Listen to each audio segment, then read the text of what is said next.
The Interrogation by Roy Williams.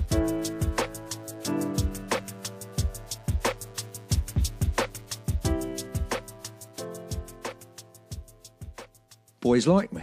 Boys trust me. I understand them. I know how they feel. Who else are they going to talk to? Who will listen to them? As well as I do. Some of them misunderstand that. They get it all wrong about what I'm trying to do for them. Some, they call me a weirdo.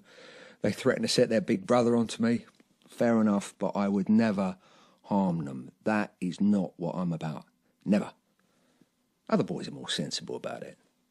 They know they need someone to talk to about anything, and I am the one who can make time for them. I've always made time for them. That was back in the day when kids, especially boys, loved nothing more than having a kick about in the school playground. I used to work at the old Durnfield Youth Club that existed on Merthyr Road, off the High Street, before it got knocked down and turned into luxury flats. Terrible, that was. Knocking down a club.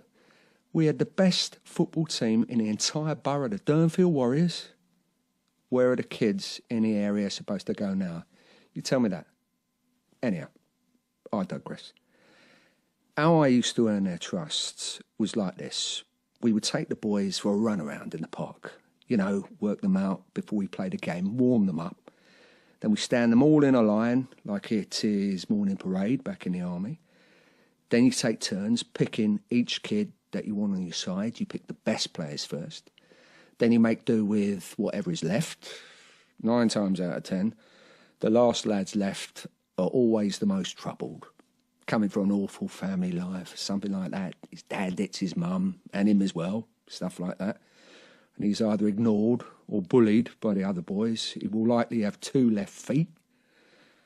It's funny how so many boys pick this sport, even though they cannot play football to save their lives. It's almost like they've got something to prove to themselves. To be good at footy makes you a man, or something like that.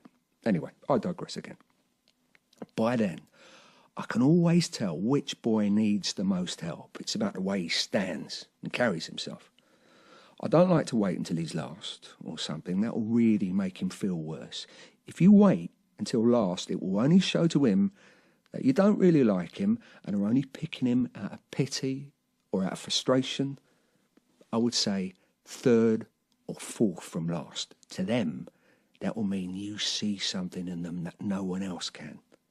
They'll always remember that.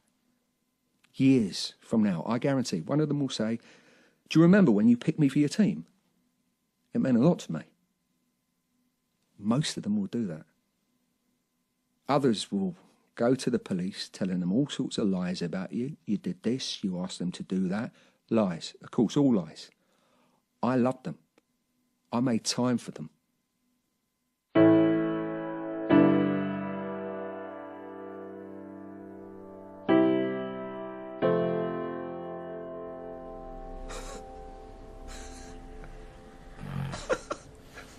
I don't believe this.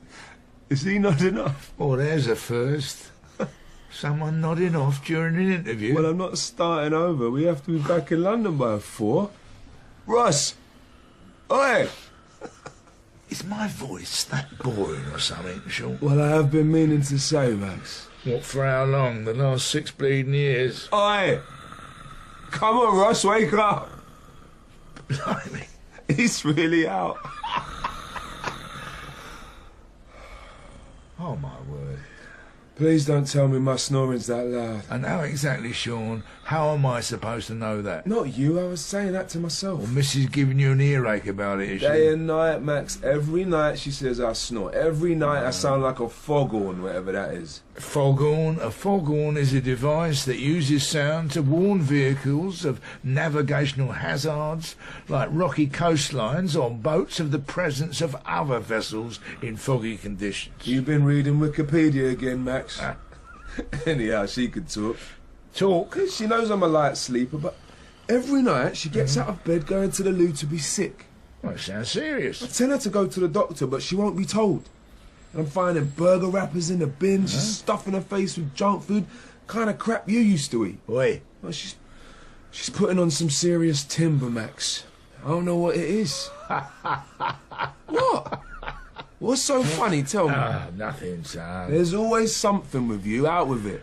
Call yourself a detective? I do as it goes. So what's your beef, Max? Throwing up in the loo, putting on weight, eating weird food. Oh, come on, Sean. Do you want me to put it all together for you? No need, because I know what you are going to say. Thank God for that, because you had me worried there for a sec. And you are wrong. Wrong about what? She is not pregnant. Are you sure about that? Yes, I am sure. Because she's showing all the signs. She ain't, Max. First of all, we've talked about that, having kids, but we both agreed we're not ready yet, and we've been careful. Extra careful, if you know what I mean. No, I don't, Sean. Why don't you draw me a picture? Second, and most important, she had a test negative. Did you see the result? What do you mean? The pregnancy test. Did you see the result yourself? Well, of course I did. Well, actually, no, I didn't. Aha. What do you mean, aha? What does aha mean? Well, you might not be eager, but maybe she is. Did you not hear me say we have been careful? How careful? None of your business careful. I call it as I see it, son. You are not seeing anything, Max. You are just hearing what I am telling you. Just have a word with her. She's my wife, Max, not my suspect. Just to be sure. There is nothing to be sure about. Helen is not pregnant, so there. Do you think we should wake him up now? Probably best. Our train leaves at 2 and you have to be in court by 4. Yeah, I know, thank you. Do the honours. Ross! What? How nice of you to rejoin us. What? What happened? You had a nice little nap. At our expense. That is what happened, Ross. Oh, right. Oh, right, he says. I didn't get much sleep last night. What do you want? Cellmate keeping you up, was he? Oh, you have no idea. As a matter of fact, I think we do, Ross. I didn't know anyone could snore like that. Well, you can. We've just been listening to you the last 2 minutes. Well, what do you expect? They put me in there with him. Well, Ross, what did you expect to happen? I mean, you had your own cell here for the last 4 months, right? Yeah, that's right. With your own telly, kettle. Don't forget the fridge. Oh, yeah, how could we forget that, The Max? fridge. Very cushy setup you had there. It's still a cell. It was your cell. Now you're sharing it with Jamie Buchan. You know him, do you? No, but there's a D.S. Dalton who knows him well, mostly on account that he no longer has a nose, thanks to your friend, Mr. Jamie Buchan. Buchan ain't my friend. He is your cellmate, though. He's not my anything. He's just a bloke in the same cell as me. Oh, how the mighty have fallen, Ross. He's nothing but a loser. Actually, I was referring to you. Me? Ross, have you forgotten why we have come all this way to visit you? You must have told me when I nodded off. No, you were wide awake for that bit. We told you as we came through the door. The assault, Ross. What about it? I'm tired, all right? Don't even think about nodding off, young man. Don't you do it. We've got a train to catch. Well, if that's the case, I don't know why you chose to bring yourself here. I did it, all right? I did it. The geezer had it coming. So you told us. So you've been telling everybody. The screws, your brief. Yeah, and what do you two want? Just a few things to go over, Russ. Won't take long. We hope. So, let's talk about Neil Skinner. About why you attacked him. Does there have to be a reason? Not often, no. Well, there you go then. Can I go now? Nice talking to you, buddy. Sit down, Russ. All right? But you're going to miss your train, You mate. let us worry about that. Whether we miss the train or not largely depends on you. Oh, how'd you figure that out? On how cooperative you're going to be. So are you, Russ? Am I what? Are you going to cooperate with us? I don't believe this. You know, I've done some things in my time. Oh, we know that, Russ. We revisited your police record, you naughty boy. And I admit, I've played the game, you know, plead innocence as long as you can, see if you can prove it was me, blah, blah, blah. Yeah, we know that game, Russ. We played that ourselves a few times. And we've always won. If you'll excuse the bragging. Right, so when it comes to the moment when two of your boys... Or girls. Yes, let's not be sexist. Whatever. The point is, when I know you've got me banged to rights, I hold my hands up. Now, I don't need to play this game here. I could have said it wasn't me. I didn't do it. You can't prove anything. But no, my hands are up. I told my brief. I told the screws. I am telling you, it was me. I did it to Neil Skinner and he had it coming. That is what we want to talk to you about, Ross. What? Talk about what? Why, Ross? Why, Ross, what? Why Neil Skinner? Why did he have it coming? He just did. Tell us why. Tell us why, Russ. Tell us why. Then you can go back to your Your cell comfy cell. with Mr. Jamie Buchan. Please be sure to tell him that D.S. Dalton sends his regards. All right, then. You want to miss your train, that's fine by me. At last. We're all ears, son. You know, when you come on a wing like this in a nick, they assign you to somebody, right? A lifer, somebody like that. They call him a listener, someone you go to. He looks after you, tells you what's what. Actually, I didn't know that. My fault, how? We're not saying it's your fault, we just don't know. Anyhow, carry on.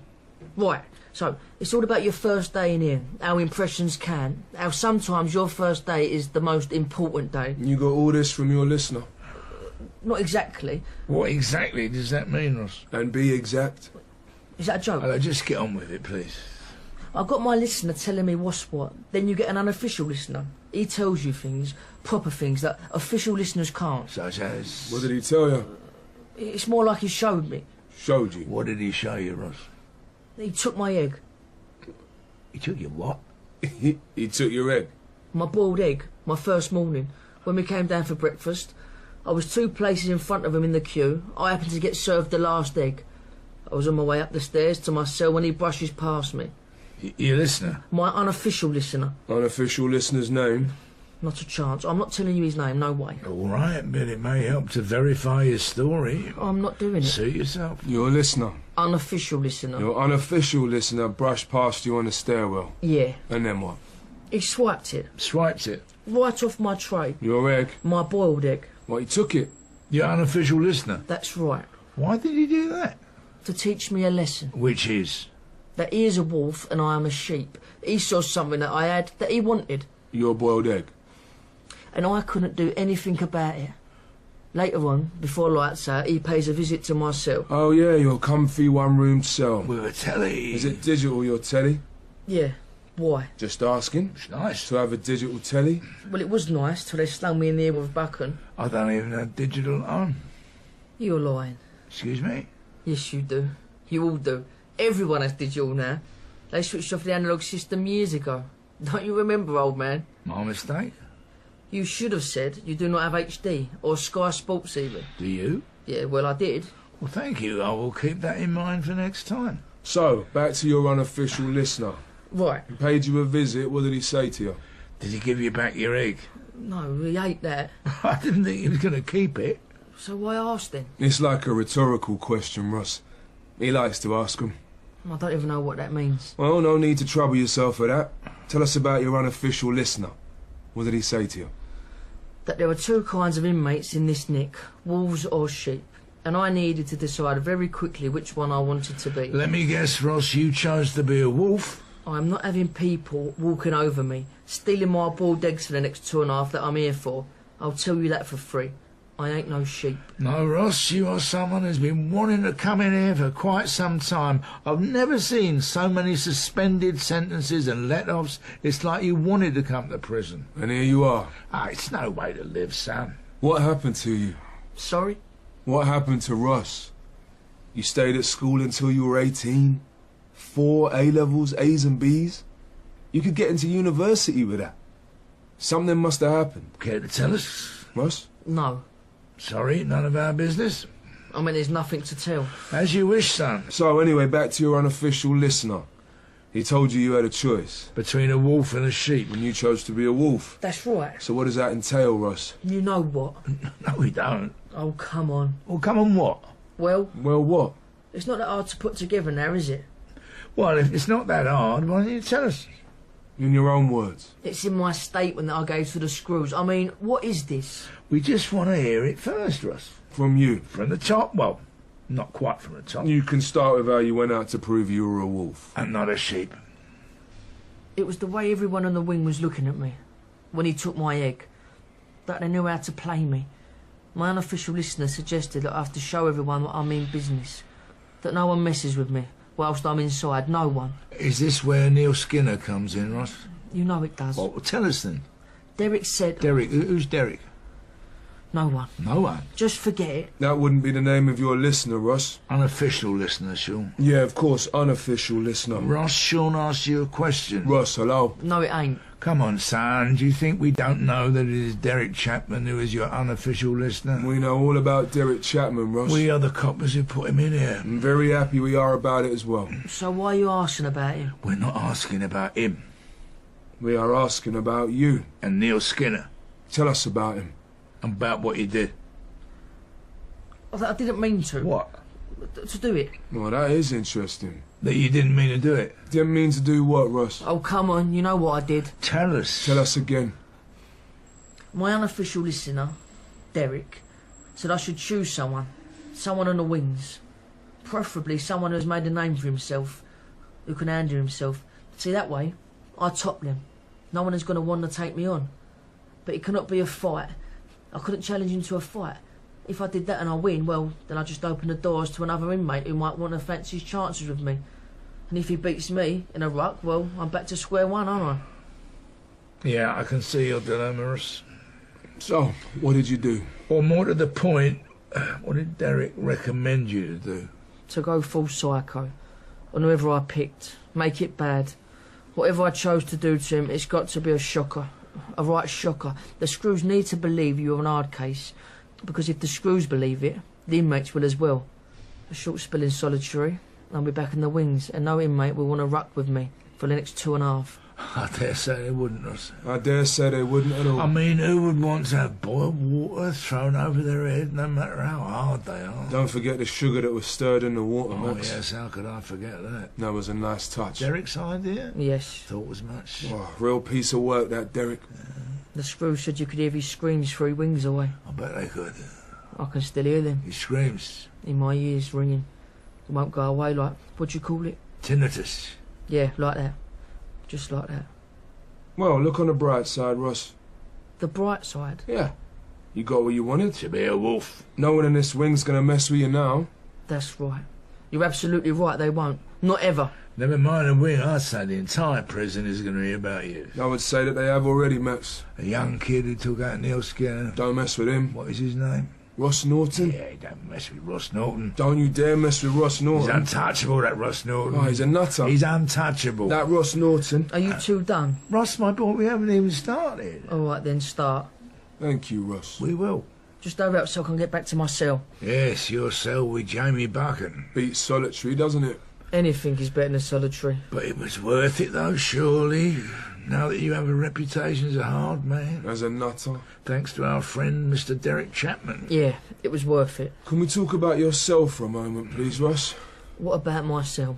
It's about half the size of this room, and I have to share it with Jamie Buchan, all 25 stone of him. 25 stone? Who did he eat? His parents? It's not that cell we want to discuss, Ross. It's the other one. The one you had before all this kicked off. You decided to take on Neil Skinner. To show how hard you are, so no one could touch you whilst you're doing your 2.5 years here. Lo and behold, Neil Skinner just happens to occupy the cell right next door to you. Sorry, Sean. I think you made a mistake here. Yeah? Yeah. You said Neil Skinner was in the cell next to Ross. Yeah, that's right. Something wrong, Max. I'm afraid he wasn't.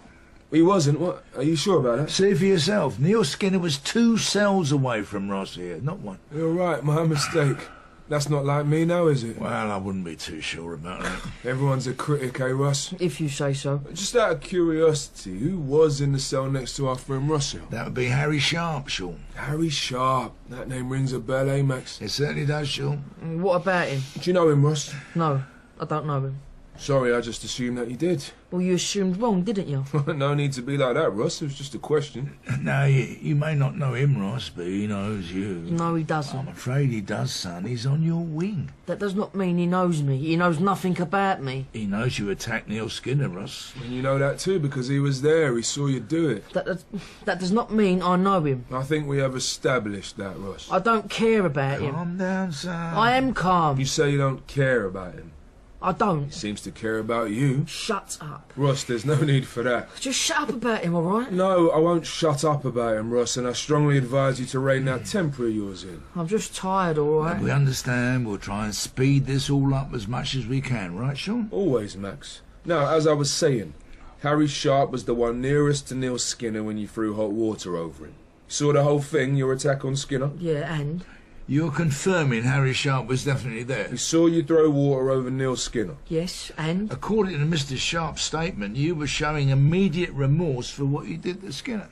I don't see how. Exactly. That is exactly what we're thinking, wasn't it, Sean? Certainly was, Max. That your plan was to show how hard you are. That you're a right nutter. That no one should mess with you. For the next 2.5 years. So why on earth would you show immediate remorse for something that you'd planned to do? But you don't need to answer that. I wasn't going to. Good. That's good. I can tell you one possible reason why he might show immediate remorse for throwing boiling water over somebody, Sean. Not forgetting a sugar, eh, Max? Of course, I could never forget that. Maybe, just maybe, he didn't intend to throw that hot water over Neil Skinner at all. Really? Yes. Well, who's left then? Maybe, just maybe, it was Harry Sharp he wanted to harm, not Neil Skinner. Yes, that might make sense. Why would that make sense? Come on, Ross, you telling me you didn't watch the news from that digital TV in your cell? Harry Sharp's been all over the news. He's coming up for trial. You must know that. No, I don't know that. For sexual offences? I said I don't know. Against young boys. I don't know. Are you deaf? Spanning more than 3 decades. Well, I hope you throw the book at him. Good luck to you. Don't I wish. Here we go. Here we go what, Russ? You lot, with the same excuses. And what does that mean? It doesn't matter. Forget it. As we were saying, Harry Sharp is due to stand trial for sexual offences. What exactly does that have to do with me? If you'd intended to throw that hot water over Harry Sharp instead of Neil Skinner, then it might indeed have something to do with you. But I didn't. It was Neil Skinner I wanted, not Harry. Not Harry. What? You said not Harry just now. So? Not Harry Sharp, just Harry. I don't understand what you were saying. What is your point? Sounds a little personal, that's all. One would think you knew him, Harry Sharp. Well, I don't. I don't. So good, you said it twice. Are we done there? Not quite. Just a few more questions, please, Ross. About what? I scarred Neil Skinner. I threw boiling water all over his head. Now I have to live with it. What else is there for you to know? See, there you go again, Ross. With what? You'll have to live with it. You sound like you're feeling guilty. It's pouring out of you, son. Did you really mean to attack Neil Skinner? Yes. Not Harry Sharp? I've no reason to attack him. Are you sure about that? Yes, of course I'm sure. You grew up on the Durnfield estate, is that right, Ross? You know I did. Then you must have spent time at the old youth club. The Durnfield West Club. Yeah. I popped in there a few times. A few times. We understand you were quite a regular there. This girl I used to go out with, she had a brother who hung out there. I started hanging out there as well because I wanted to get close to him so I could get close to her. Well, that's a little convoluted there, Ross. What of it? All you had to do was just say you played for their 11-a-side team. And you did play, didn't you, Ross? A few times? A few times? Oh, come on, Ross. You have to help us out here, mate. With what? What do you two want? You played centre-back for the Durnfield Youth Club football The team. Durnfield Warriors. Harry Sharp was the team's manager. Now, are you still going to tell us that you didn't know him? There were loads of kids playing for that team. Which might explain why he may not know But you. not why you don't know him. Manager looking after a squad of fit young boys. There must have been times when you got up close and personal with him. You shut your mouth. Hey, calm down, Ross. Just don't. Calm down, son. Just don't what, Just Ross? tell us you know him and this will soon be over, I promise. Soon be over.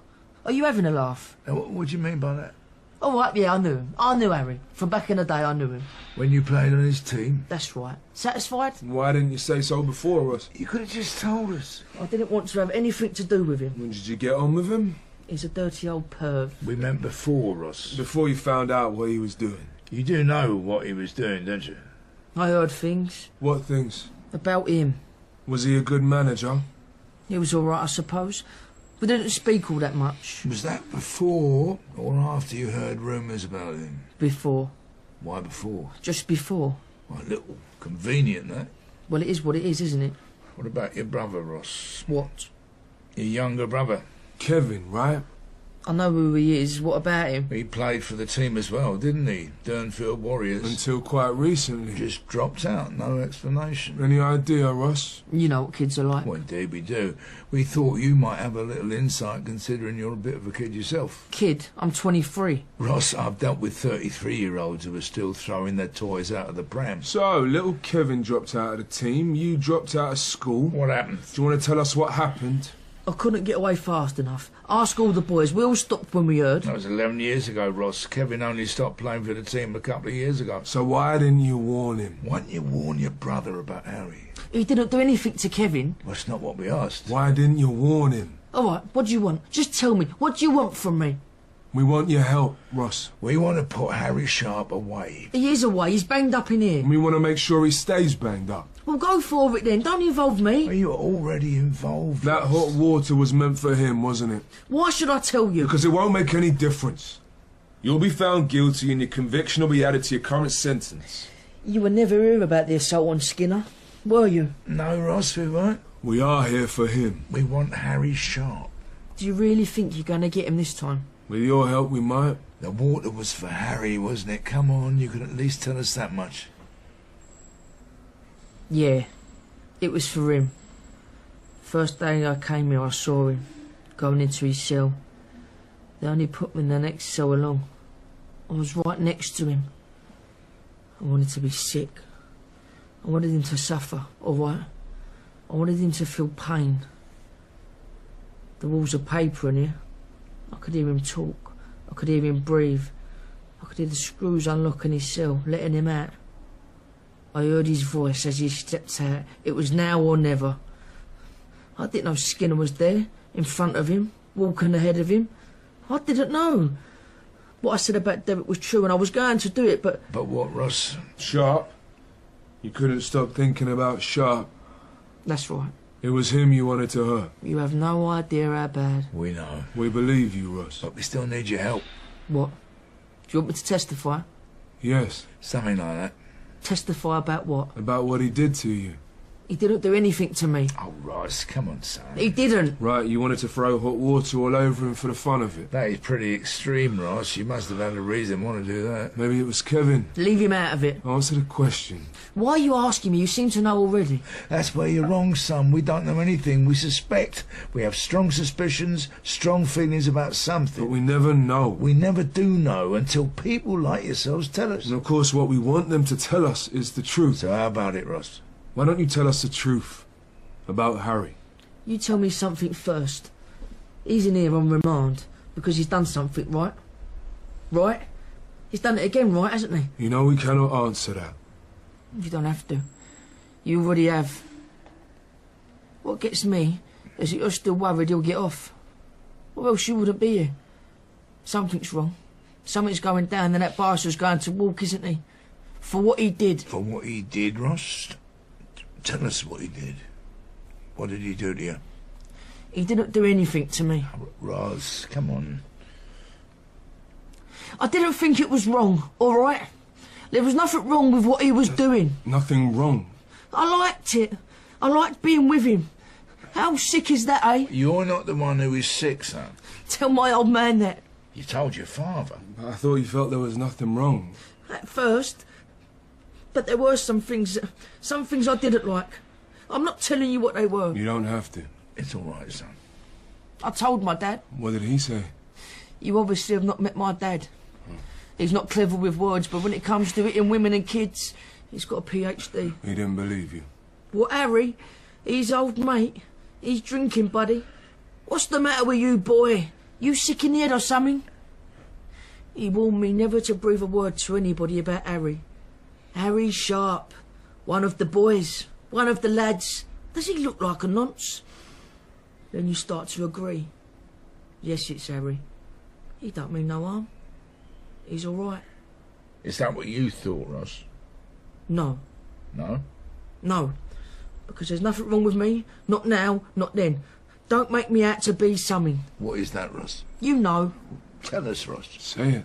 Gay and that. A perv. Ross, listen to me. Listen, son. Whether you are gay or not... No, I'm not gay. It does not matter. Really does not matter, son. You were 12.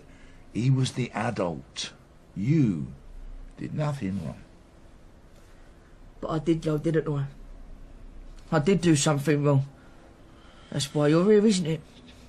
Because of my brother. Because of Kevin. He did drop out of school, Ross. He is misbehaving, just like you were. You should have seen the look on my face when Kevin told me he'd gotten into the Durnfield Warriors team. How Harry picked him the same way he picked me. Because he cared. He was interested in me. He wanted to help me, all of that. Why didn't you do something? Are you criticising me? No, not at all. I just want to understand, mate. I thought there was nothing wrong. I thought it was all in my head. It was all right what Harry was doing. When did you realise it wasn't all right with Kevin? When Mum told me he was bunking off school. When Dad said he was confused like me. I knew Kevin was trying to tell him something. By the time I approached him, he would shut up shop, just like I did. When he... When he what, Russ? You can do it, son. Say it. He abused me. I was sexually abused by Harry Sharp. Well done. Well done. I'm still in here. I still burn Neil Skinner's face off. Well done about what exactly? For telling you what you already knew. He'll get away with it, you know. Just like he always does. That is why we are here, Russ. To make sure it does not happen. But it will happen. It keeps happening.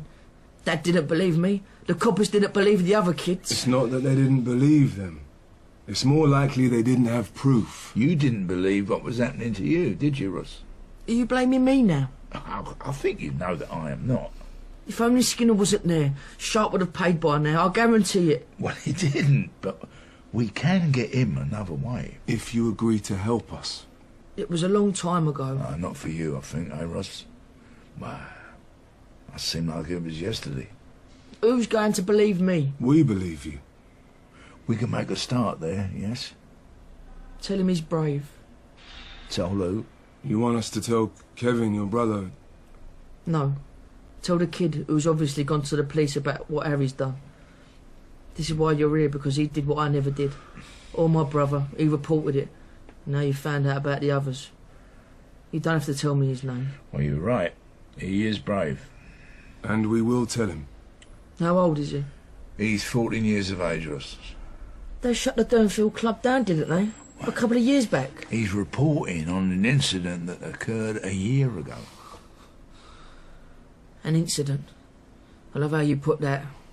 Better than describing things in graphic detail, eh? Will you help us, Russ? The stronger the case is, the more likely we are able to put Harry Sharp away for good and keep him there. Russ? Gonna help us with that? Russ, are you all right there, mate? Do you want to know something funny? Yeah. Why not? What is it? I don't even like football. You don't? I hate it. I still hate it. I always have. Dad used to make me go to the match every other Saturday. All these crowds, all that cheering, I couldn't bear it. Dad could see that I hated it. And instead of not just taking me games anymore, he insisted. It would make a man out of me, he would say. You didn't say no? What, to my dad? Are you joking? No one says no to my old man. Nobody. Taking me to game after game wasn't enough for him. No, he wanted to see me play the game itself. He made me join the Durnfield Warriors. The only time I did enjoy playing football was when he wasn't there, when he had to work or something. I couldn't bear it when he was standing on the touchlines, telling me to clear my line. Come on, son, press, use your head. What kind of corner was that? On and on. I screamed back at him once. Said, why don't you bleed and play the game yourself if you're so clever? I imagine he did not like that, your dad. That is an understatement, mate. Are you sure you haven't met my dad? No, I cannot say I've had the pleasure, so... It's funny that. My mum used to bail him out the neck so many times. I think they ended up giving her own parking space. Yeah. He showed more passion for the game than he did with his own kids or his own wife, my dad. Weeping buckets when his team got knocked out of the cup final replay, but could not shed a tear when his own mum, my gran, died a few years back. Or for his own kids who swear blind his best mate is touching them up. I didn't want it. I didn't want to be like him. Harry, on the other hand... He was what, Russ? You can tell us. Nice. More than nice, actually. He was great with me. Terrific. A proper diamond. Ah. What did he say? What did he do? We just talked. Do you know how hard it is just to talk? Especially amongst boys and men. Yeah, we know, mate. I told him about my dad. I just unloaded on him. He'd put his arm around me. Said it would be all right. Now, I'm no perv. No one is saying you are. You need to get that thought straight out of your head, son. You are nothing of the kind. I know, I'm just saying. I need to say this. I liked it when he'd put his arm around me. I really liked it. I felt good. I felt safe. It felt right. I felt loved. Look, I feel like I might have wasted your time. Why do you say that? Because I don't know if I can do this. Ross, hang on. You'd better get your train. You're going to miss it if you don't shake a leg. There's always another train, Ross. And it's all right to be scared. Too bleeding right, I'm scared, mate. I'm terrified. Which is why I know you can do this. You can help us. You can help all of those boys. You can all help each other. Make Harry Sharp pay, once and for all. I'll have to see him again, won't I? In court, yes, probably. It's the way he looks at me. What do you mean? Like when I was a kid. The way he looked as he put his arm around me. You would do almost anything to have anyone smile at you like that for the rest of your life. It's what we all want, deep down. Even afterwards, everything else, all those things you did you knew were wrong. He had that look. When I saw him on the wings, he didn't speak to me. He didn't call my name. He just looked at me. He smiled at me. I wanted to shake it off, that smug smile right off his face. What if he does it again? What if he looks at me that way again? That's why I don't know. I just don't know if I can go through with this. Ross, when you boiled that water, poured in all of that sugar in the kettle, did you imagine Harry Sharp's face afterwards? Did you imagine what he would be doing, what he'd be saying? He wouldn't be saying anything. He would be screaming. Any human after having that thrown in your face, right or wrong. No, you're not wrong, Ross, not by a country mile. So imagine that then. Imagine what? When you see Harry Sharp's face in court, that smile of his, just replace it in your head. Just replace it with seeing him screaming in pain from the hot water from the kettle. Well, don't look at him at all. I think I will, though. I don't think I'll be able to help myself. That is what he does, you see. That is what he had over us at the club. We would do almost anything for him. Well, now it's time you did something for yourself. When Mum told me what Kevin had been saying to Dad, you know, about Harry being all nice to him, putting his arm around him, picking him for the team, making sure he's third or fourth from last, I knew it was starting again with Kevin. Dad said he was lying, sure enough, accused me of filling Kevin's head up with things. He would actually think that of me, rather than see the truth about his precious mate Harry. That was it. I thought enough is enough. I was going to find Harry. I was going to kill him. But you didn't. He moved out of the area. I talked it up. Swore I'd track him down. But the truth is, I was glad he was gone. So glad. Left plenty of time for me to feel sorry for myself. Falling in with the wrong crowd, wind up in the nick. No more than I deserved. I don't believe that. Neither do I. No offence, but that doesn't matter, does it? No, I don't suppose it does. So what is it going to be? All right. All right, what? All right, I'll do it. Thank you. Well done, son. Can you do something for me? Of course. What is it? Tell him to hang in there. Who? The kid.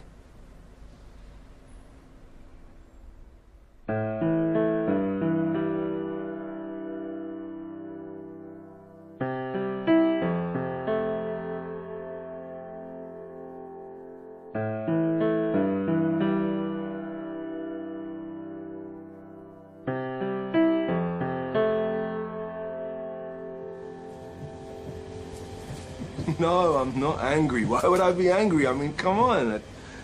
No, because I'm just a little shocked, that's all. You had the test. You said you had the test and it was negative. Yeah, all right. You had another one. But, you know, we were careful. I thought we were being careful.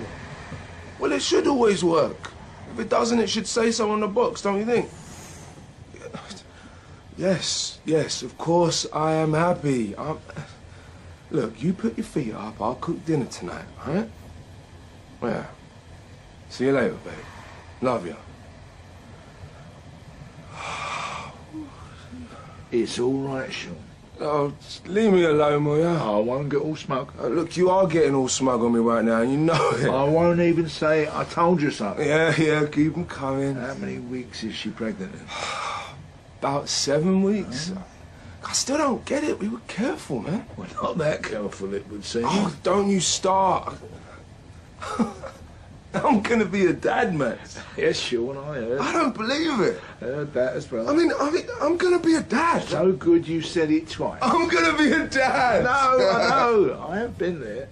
God, I'm not quite sure what to do with myself. You'd better crack on with revising your inspector exam. You're going to need all the pennies you can get. I decided not to do it. Oh, since when? Since a few weeks back. There was too much going on, Max, last few years. I feel like I've been going from one test to another. I needed a break. I wanted to get on with the actual job. Wanting a break? Yes. Problem? Well, you can forget all about that in 9 months' time. No breaks for you, my son. It never stops, never. Just goes on and on. Were you trying to persuade me to run away or something? No, just painting it all out for you. Yeah, horror story. You just wait until that bundle of joy is in your arms. Nothing else will matter, I guarantee you. You mind if I hold you to that? Please do, Sean, by all means. I'm going to be a dad, Max. All right, one last time, I'm going to allow you to say that. One last time, you say it after that, you'll get a clip round the ear, one of my finest. I'm going to be a dad, Max. Feel better? Yeah, immensely. Now, judging by your face, I'd say you're hoping for a girl. What? How can you tell that? The way you were smiling from ear to ear when I was going on about having a bundle of joy in your arms. When blokes look like that, it's because they want a girl. Men don't think that way about baby boys. Well, they should. A baby is a baby. You think Ross's dad should have thought that way? Well, it might have helped, don't you think? How can you not believe your own when he tells you something like that? Maybe he did believe him. Well, if he did, that makes it even worse. Then. He's a bloke, Sean. So, I'm a bloke, you're a bloke. Neither one of us would do that to Ross if he was ours, would we? But we're not talking about us. Sexual abuse against boys, his own son accusing his friend. Sometimes some people's minds just don't want to go there. Have you thought of a name for the baby? What? Just give us a chance, Max. I've only just heard. Max is a good one. What, for a girl? Ah, so you do want a girl then? I knew it. I'm not naming a boy of mine Max. I meant Maxine if it's a girl, you nump. No, never. Maxine, Maxine, Maxine.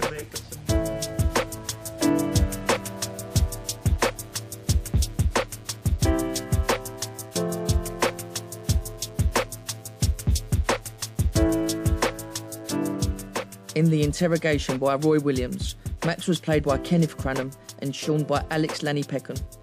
Harry was played by Rupert Holliday Evans and Ross by Billy Seymour. The director was Mary Peate.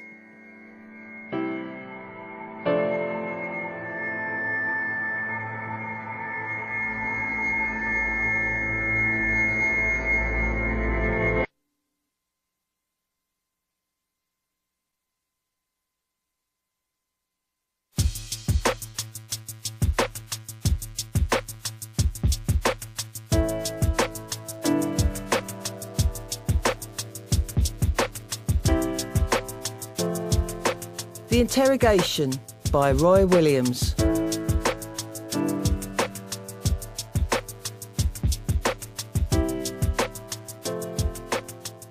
It was my father's idea to call me Julie.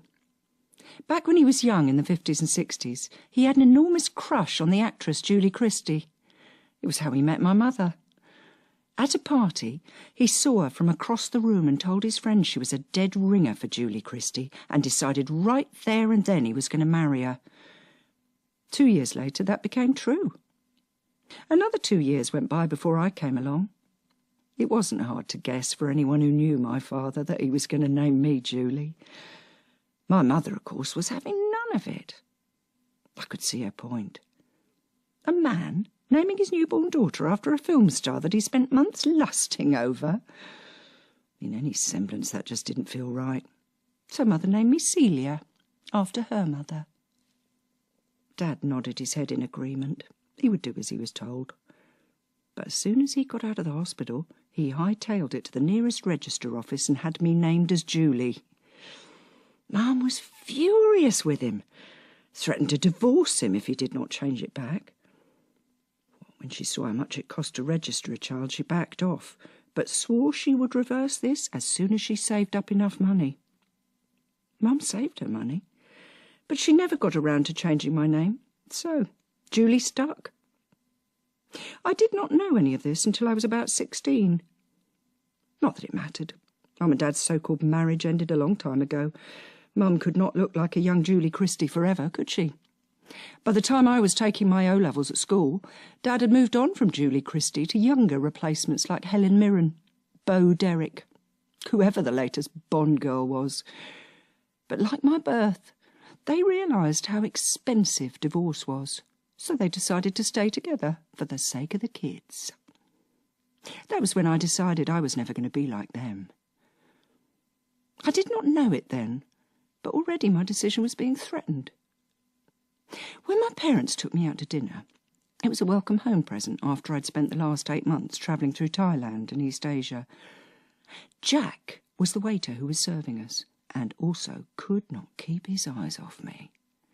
He was driving Dad round the bend with the way he continued to hover round our table.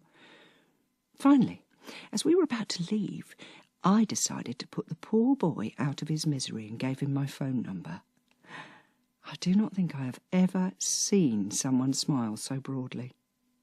That might have been the very moment when I fell in love with him. 6 weeks and 3 days later, I asked Jack to marry me, and he knew I was serious. It was the serious tone I took that made him say yes to me. Bless him. I don't think he's ever recovered from that.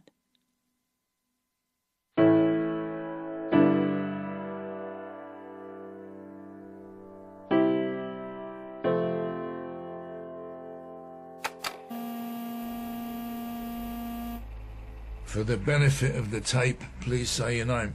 John Alistair Rees. My friends call me Jack. Right you are then, Jack. And for the benefit of the tape, this is D.I. Matthews. And D.S. Armitage. Mr. Rees. Jack.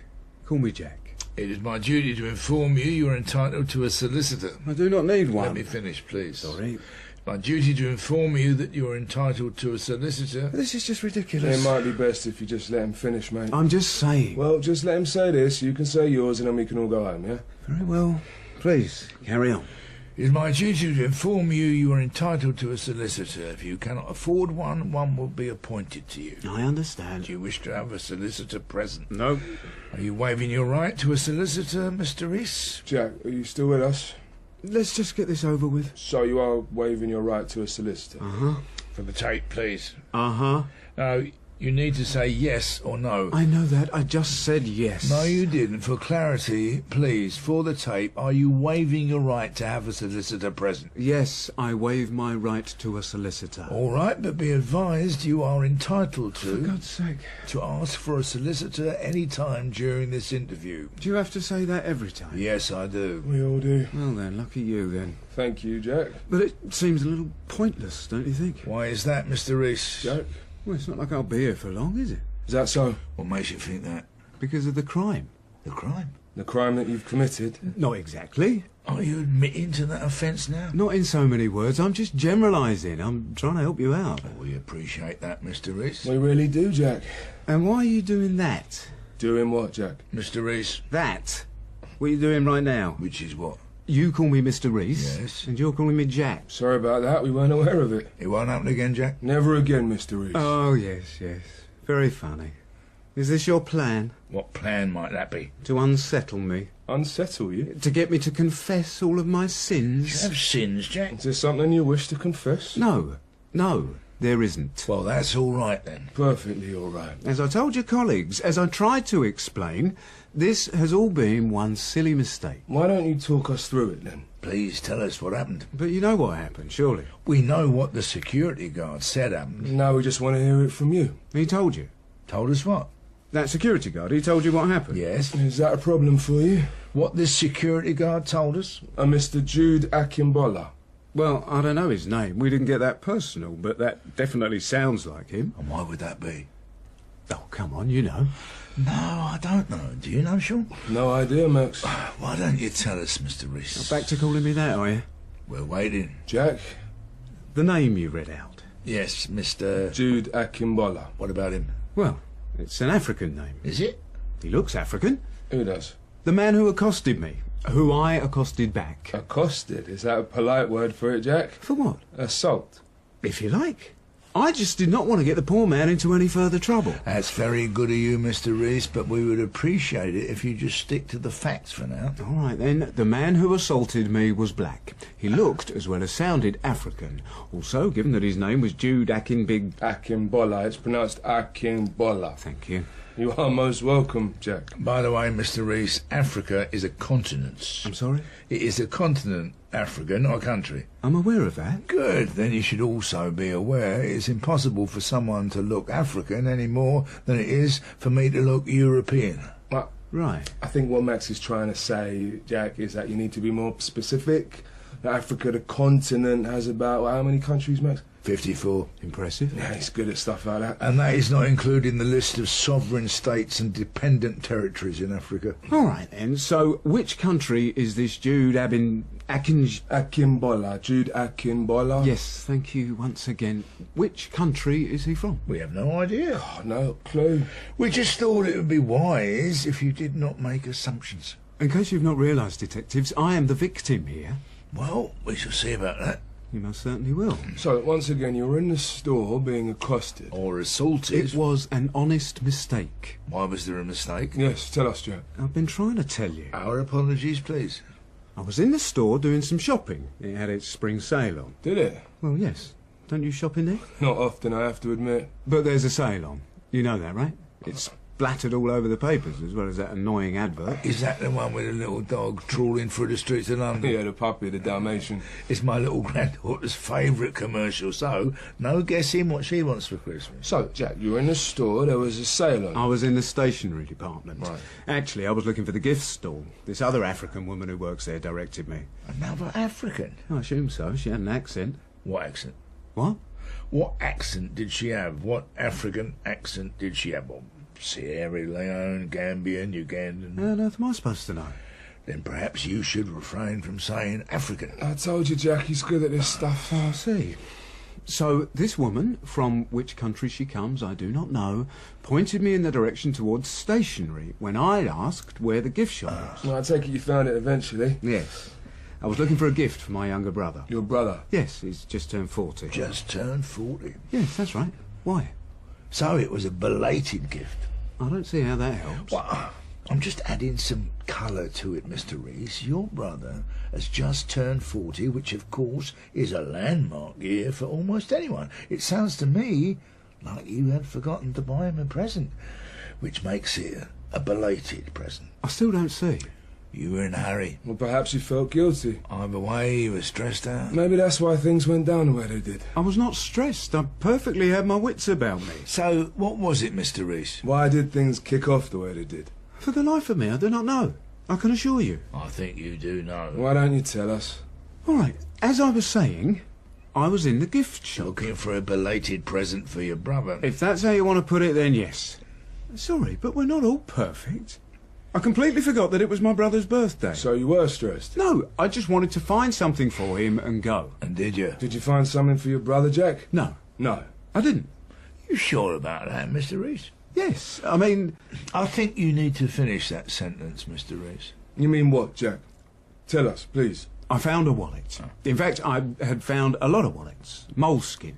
Moleskin? Yeah, it's the name of the brand, Max. I see. There's nothing to see. They're just wallets. Nice looking, but just wallets. Black, brown. I picked one up that I thought my brother would like. I could not believe how much they cost. £85 for a wallet. You and me both. Just normal, run-of-the-mill wallets. Now, I love my brother. I love him dearly, but I'm not spending £85 on him. Well, then, here's my question, Jack. I thought there might be. If these run-of-the-mill wallets were so expensive-looking... If you were not prepared to spend 85 quid on your brother... for his 40th birthday... which you somehow managed to forget... Oh, my God, are you judging me? Not at all, Jack. I'm just trying to get a picture of things. Why, Mr. Reese, did you try to walk out of the store with this wallet? Without paying for it. We'd very much like to understand that, Mr. Reese. We would very much like for you to tell us, Jack. If you'd be so kind. This is what I'm talking about. What are you talking about? Tell us, please. We'd really like to know. Look, even though I decided not to spend £85 on my brother, I was considering it. That's nice of you. Why consider? Because he's my brother. Because he's 40. It does not quite explain why you try to walk out of the store with it. Without paying for it, Jack. My brother and I are roughly about the same size. We'll take your word on that. Suppose we have to. He works in the city. He wears a suit to work every day. We had a drink once. I saw his wallet. I could see how tattered it looked, and I knew we could do with a new one. We're still waiting for the explanation, Mr. Reese. I'm coming to it. Well, that's very good to know. I wear a suit as well sometimes. So we see. I wanted to see how the wallet That you were thinking of buying? That cost 85 quid. would look as well as feel in the inside pocket of the suit. Would it ruin the lining or anything? Well, that makes sense. Oh, you are a good brother, Jack. I can't be that good. I decided not to buy the wallet for him. No, you just decided to take it. No. You decided to walk out the store with it. No. Without paying for it. No. So good you said it thrice. We are coming to the point where you don't understand. Are we? Yes, we are. Well, that's a relief. An enormous relief. Well, that Aki... Jude Akimbola. Jude Akimbola. Oh, it's determined, Mr. Reese, that you will at some point pronounce this fella's name before you leave this room. And I am determined to make you both understand this is nothing but a terrible mistake. Oh, we are all ears, Mr. Reese. Like I said, I wanted to see how the wallet would feel, so I put it into my inside pocket. I was then distracted. Distracted? By who? By whom, Sean? By whom, not who? This is another thing he's very good at, Jack, correcting me on my grammar. It's very poor grammar, I should say. There's a time and a place for everything, Max, don't you think? There's always a time for proper speaking. You know what I mean, didn't you, Jack? Oh, it's back to Jack now, is it? Yes or no? Why would you ask me? How would I know? Well, you're a novelist, right? That's one word for what I do. Or should I say, have done. It's what you told Uniform your career was when they brought you in? Yes, I am a novelist. More like a frustrated novelist. I teach English in a school now. Well, then you definitely understand my feeling about grammar, then. As a school teacher, I'm sure he does, Max. Do you want to know what else he understands, as well as myself? And what would that be, Sean? Rudeness, Max. Rude? Yeah. When have I been rude to you, Mr. Reese? When you interrupted his story. I think that was you, Sean, by saying who instead of whom. You could have kept quiet. And you could learn how to string two sentences together, Detective Sergeant. Sorry about this, Jack, but he's always doing it, you know. Always has to pull rank when the conversation doesn't go his way. Not a problem. Anyhow, so, Mr. Reese, who were you distracted by? I was distracted by an old college friend of mine. Old college friend's name?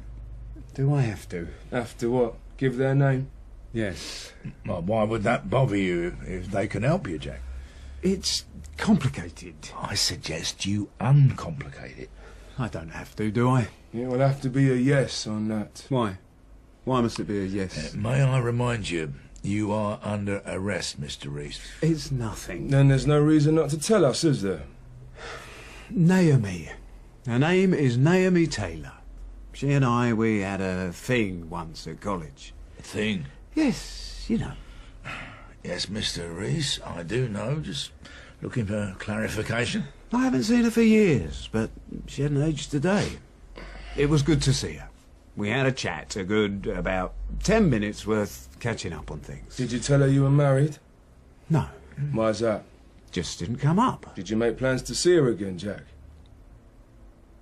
Mr. Reese, now will be a good time for you to respond. Yes, just for a coffee, a chat. Did this Naomi Taylor believe you were meeting up again for just a coffee and chat? I don't know. Probably. Ask her. We just might. No, please, there's no need for that. Wonder what your wife would say. Not much. No, what does that mean? Not what you think it means. After nearly 40 years in the police force, Mr. Reese, you would be surprised to know what I think. Your wife's name is Julie, am I right? That's correct. Can only imagine what she would say, or do. What do you mean by that? I mean what I said, Jack. Can only imagine she would not be too happy if she found out about you and Naomi. There's nothing to find out. Naomi and I, we just talked. And why the secrecy, Mr. Reese? I just don't want her involved. You don't want your wife to find out. Imagine what she'd say. Imagine what she'd do. Why do you keep saying that? Saying what, Jack? I don't quite understand, Mr. Reese. Imagine what she'd do. What about it? Never mind. It's just the way you say it. What way am I saying it, Mr. Reese? Is there something bothering you, Jack? No. No, there isn't. Are you sure, Jack? Mr. Reese? No, there is nothing bothering me. Okay, then. Let's go back to the store. You were buying a belated birthday present. A belated one for your brother. You saw an expensive wallet. And you wanted to know how it felt in your suit, seeing as you and your sibling are the same size. How are we doing so far? You're doing fine. Then you encountered your old college friend. Naomi Tedder. Taylor, not Tedder. Oh, my mistake. You arranged to have coffee. In spite of the fact you're married. It was just coffee. To Julie. Julie has nothing to do with this. Talk us through what happened next. She doesn't. What happened next, Jack? You need to tell us, Mr. Reeves. After we talked... And arranged to meet. In spite of you being married? Yes, in spite of me being married, after we talked, we arranged to meet, then I left. I made my way to the nearest exit. With a wallet you hadn't paid for. Is that what you're telling us, Jack? I had the wallet. Were you going to pay for it? Not exactly. Not exactly, Jack. What does not exactly mean, Mr. Reese? It means I was walking to the exit when I completely forgot the wallet was in my suit. That was all. But it wasn't all, was it, Jack? Not according to Mr. Akinbola. You said you tried to run. Well, of course I ran. Why is that? Why did you do that, Jack? Because I saw this big, hulking black man coming towards me. He was coming after me. Did that make you scared, Jack? A big hulking black man coming after you? I know what you're thinking, what you must be thinking. There you go again with his thinking, Mr. Reese. You might want to think about not doing that, Jack. You must think I'm a racist or something because I said black. I'm not thinking anything of the kind, Jack. Nor am I. We're just asking questions. We want the full picture, you see. Right, well, here's the full picture for you. I was on my way to the exit. I heard something behind me. Someone was calling me. I turned around to see this big black man running towards me. I tried to run. He grabbed me. It was then I noticed his uniform. He was a security guard, and that he was apprehending me on suspicion of shoplifting. According to Mr. Akinbola, you tried to resist. That true, Jack? Did you try to resist? Well, of course I tried, but I didn't realise he was a security guard until afterwards. Afterwards what? After I resisted arrest. I see. That is all it was. A ridiculous mistake. Well, I can see that it could be a ridiculous mistake. What do you mean, could be? There are a couple of things bothering us a little here, Mr. Reese. I would say a few things. So, before we let you go, we would like you to help us with them, if that's all right with you. It is. May I remind you about your right to ask for a solicitor? You may, but I do not need one. As you wish. Now, you said you were on your way to the exit, you heard something behind you, someone was calling, you turned round to see this big black man running towards you. Yes. Oh, just a moment. Sorry, my mistake. I believe you said he was coming towards you. Right. Well, which one is it, Jack? Was he running towards you, or was he coming towards you? What difference does it make? A great deal. Because, you see, coming could easily indicate he was walking towards you, not running. However, running towards you, well, that means what it says, does it not? I suppose it does. Well then, Jack. Mr. Reese. Running. Mr. Akinbola was running towards me. You pronounce his name correctly, Mr. Reese. Well done. A little hard not to. You've been repeating it over and over. Shall I say it once more? Please do. Mr. Akinbola was running at me. I see. I'm glad someone does. But here's the thing. Oh, God, what now? According to Mr. Akinbola, he said that you were about to leave. Along with the wallet, which you had not paid for. He called to get your attention. You turned around, like you said. And he ran at me. No, Jack. He claims he ran only after you did. After you ran. Where was I running to? Towards the exit. Why would I run? Because you had a wallet that you didn't pay for. I told you that was a mistake. Then why did you try to run, Mr. Reese? I didn't. I did not try to run. I'll tell you what, Mr. Reese. Why don't we leave that there for a moment? I wish you would. Let's go back a little. To Mr. Akinbola. So not that far back, then. You said you did not recognise him until you saw his uniform. That is not going back. That is going forward. Nicely remembered. You should not have any problems remembering things from now on, eh, Jack? Oh, you're very good, you two. Well, it has been mentioned. Once or twice. But we appreciate the compliment. Are you sure you did not recognise Mr. Akinbola as a security guard? Yes. Are you sure about that? Yes, I am sure. Well, you see, Jack, here's the thing. I wish you would stop that. Here's the situation. Is that better for you? What is it? According to Mr. Akinbola, he saw you as you came into the store. And what is that supposed to prove? Well, on its own, nothing, but what makes this interesting is that he claims you and he spoke. Almost as soon as you arrived. You'd asked him first where the gift shop was. I don't remember that. Not that it matters. We got a recording of you coming into the store and talking with Mr. Akinbola. Like I said, I don't remember. Do they all look the same to you, Jack? Who, black men? No, security guards. Listen to me, I am not prejudiced. Is there anything you want to tell us, Mr. Reese? Anything at all? Anything you need? A solicitor, perhaps? I've said no, I'm saying no again. Why are you both doing this to me?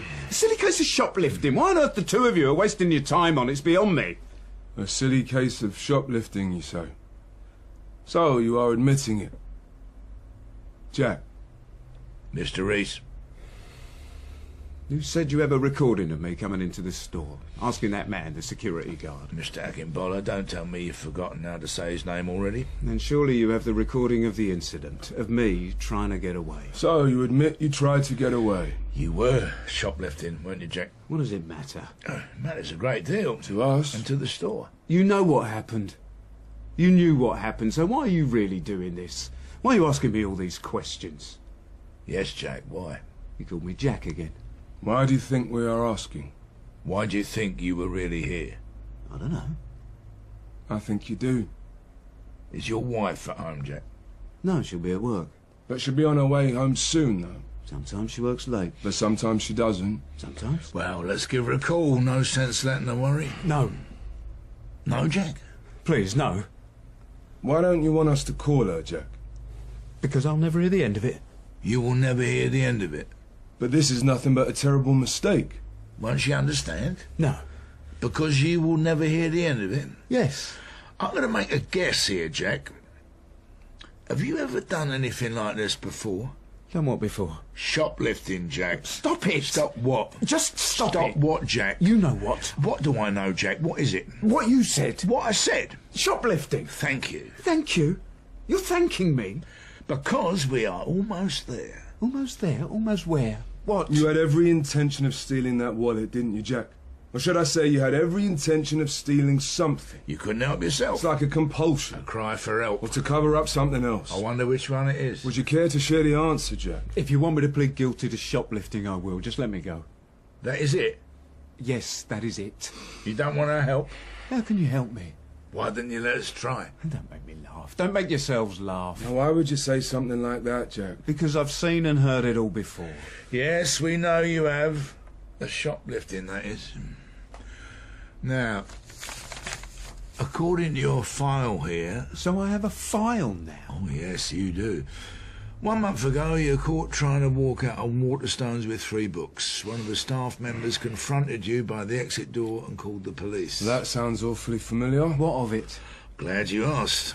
Now, you see, normally, we wouldn't be interested in cases like this. But there's something about this case that made Uniform convince us that we should take a closer look at it. Because, you see, the arresting officer, PC Louise Kerry, recognised you. She said she and her partner were called to your house 3 months previously, responding to a call your neighbours made about very loud shouting coming from inside your home. The shouting was loud enough to convince your neighbour someone's health, if not their life, was in danger. What are you saying? One of the neighbours called you because they thought I was beating up my wife? No, Jack, that is not what we are saying. PC Kerry is a very good copper, you see, Jack, a very good copper. She used to work in CID, a detective constable, and she decided it was not for her and requested a transfer back to Uniform. And she's very good at picking up on things. Would you like to know what she's been picking up from you, Jack? I have never hit my wife. Not my Julie. I've never raised a finger to her. That is the God's honest truth. We know that, Jack. Then what is this about? Why don't you tell us what this is about, Jack? No. No? Jack, come on.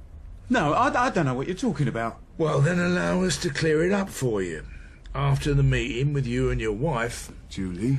PC Kerry could see, as well as sense, something wasn't right there. She knows when someone is speaking under duress. I was not under duress. That is complete rubbish. Who said we were talking about you, Jack? Because you said... We didn't say anything. I think you have said plenty, however. PC Kerry did some digging, Jack. Do you know what she found? Over the past year and a half, the police have been called to your house 7 times. And each time, been sent away by the husband. You, Jack? There's nothing more tedious and annoying than Uniforms having to deal with domestic incidents, Jack, than hearing you telling them, oh, it's nothing, just a heated argument. Probably made their night. Didn't even occur to them that whilst there was not a single mark on Julie... Why would there be? You, however, looked like you'd gone through the wars a little. What would they think?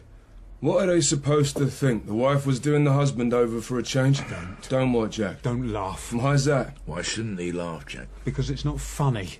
Why would it not be funny, Jack? It's not as if it's happened to you, has it? Has it, Jack? Has it happened to you, Jack? What kind of a man do you take me for? The kind of man who needs help, Jack. Do you want to talk about it? No. You don't want to talk about trying to walk out of Sainsbury's a year ago with a trolley full of groceries?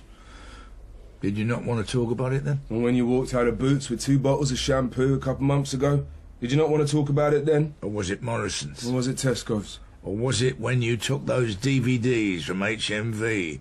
How about them? How did you know? We told you, Jack. PC Kerry is a good copper. Did some digging. She knew something wasn't right. And something isn't right. Something isn't right with you. Isn't that right, Jack? We just want to help you, Jack. If you let us. Let you? Yes. We only want to help, Jack. And now you're back to calling me that. You can't even take my name seriously. Mr. Reese? No, just forget it. You don't want us to help you? Even though it's clear that you need help. I don't need your help.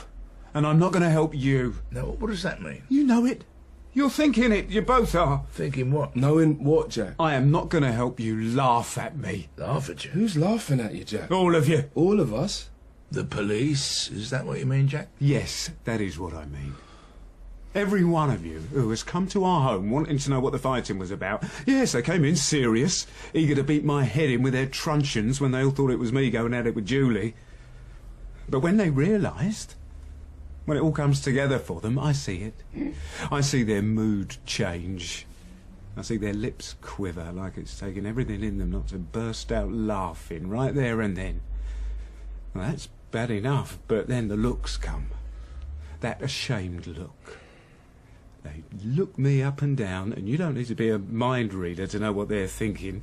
What's the matter with this bloke? He let a woman beat him up? Does he have a spine or what? Oh, please, let's get out of here. Just keep it down, Mr. Reese, if you can. Every single time, the same look, the same laugh. Every time.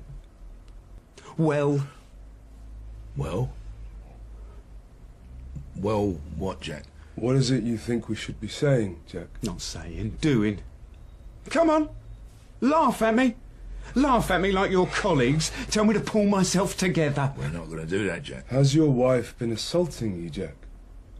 Jack, do you wish to press charges against your wife for assault? We need to hear you say it, Jack. You need to say it. Not this again, please. Well, what is it to be? Is that what all this was about? To get me to say... You haven't said it yet, have you? You should have come straight out with it, you know. Would you have told us straight out?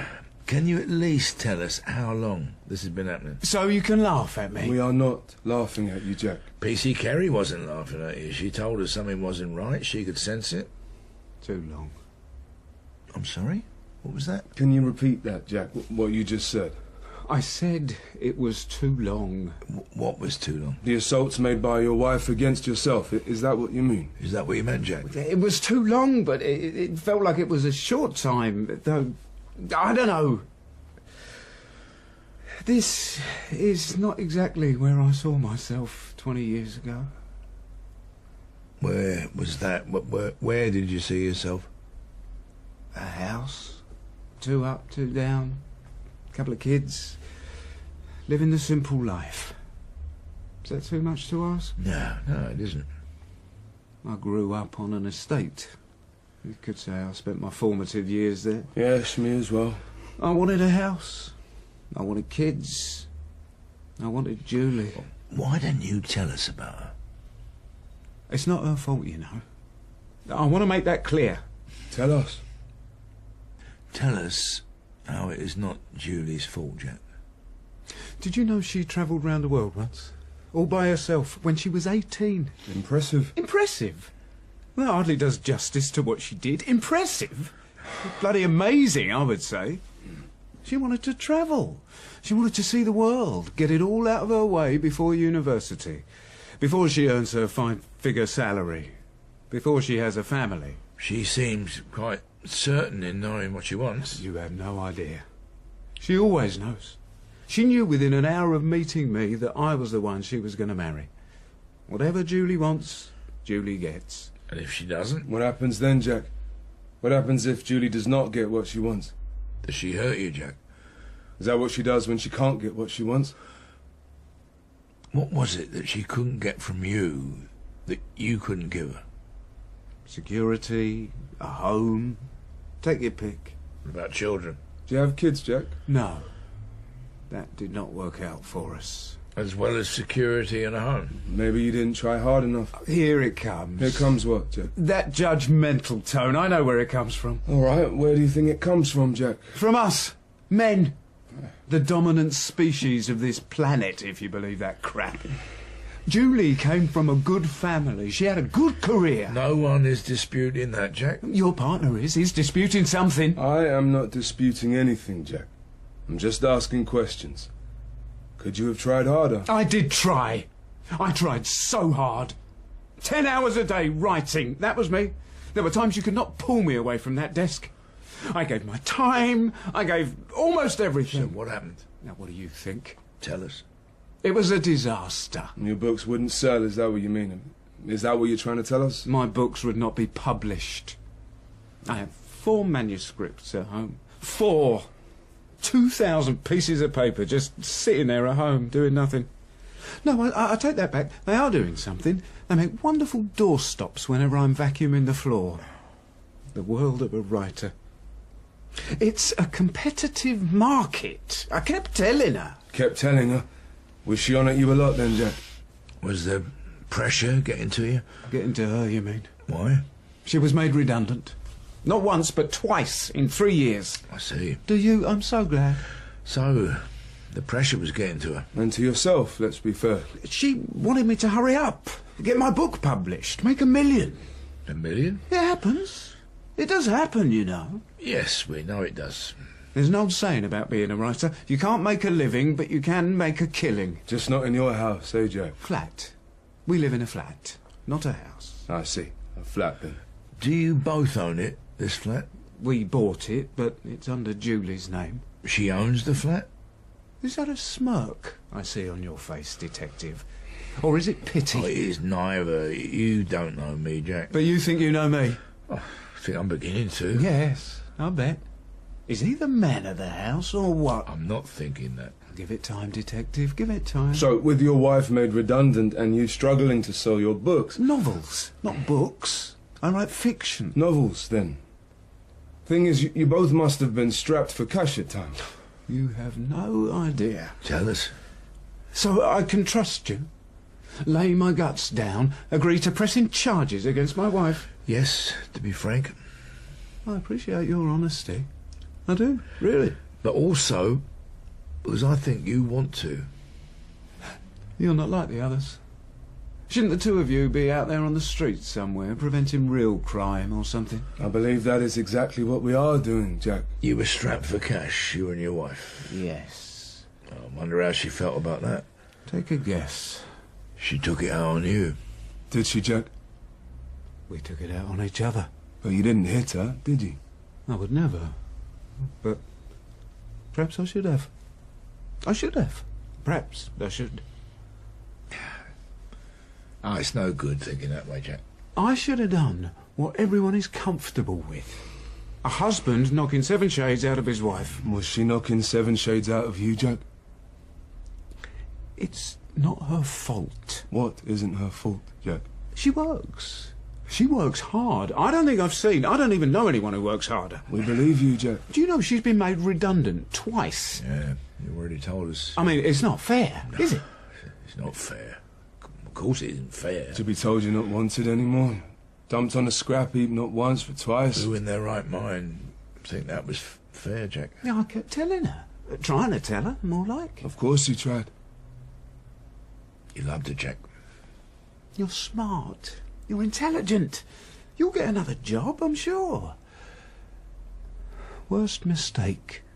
Why was that? Why was that a mistake, Jack? I said job, not career. And what did she do when she heard you say that? Jack? You're right there.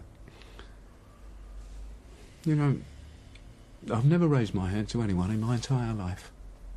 Not even when I was a kid. No one. No fights in the playground. No one. I was just one of those people who was lucky to never face that kind of thing. The closest I ever got to anything like that was when I found myself breaking up a fight between two boys on a bus. It was brave of you. Brave? Well, anything could have happened. One of the boys could have easily had a knife. I never thought of it like that. Were you scared? Never gave myself time to think about that. I did what I had to do. What about your wife, Jack? Julie, were you scared of her? You said you made a mistake when you said job instead of career. How did she feel about that? I made her a bowl of spaghetti bolognese with veal meatballs. Her favourite. She was crying and I wanted to cheer her up. As soon as the word job left my lips, she threw it all against the wall. Everything else that was on the table, knives, glasses, you name it, was all aimed at me. Why was she so upset, Jack? I know I can get a job, you idiot. It's not a job I want. It's a career.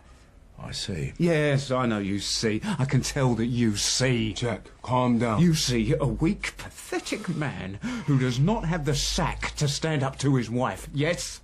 Is that what you see, Jack? That's how I feel. That is not what we see. We see a very frightened man. Why do you say that? Because you are one. So why say it like that? Man.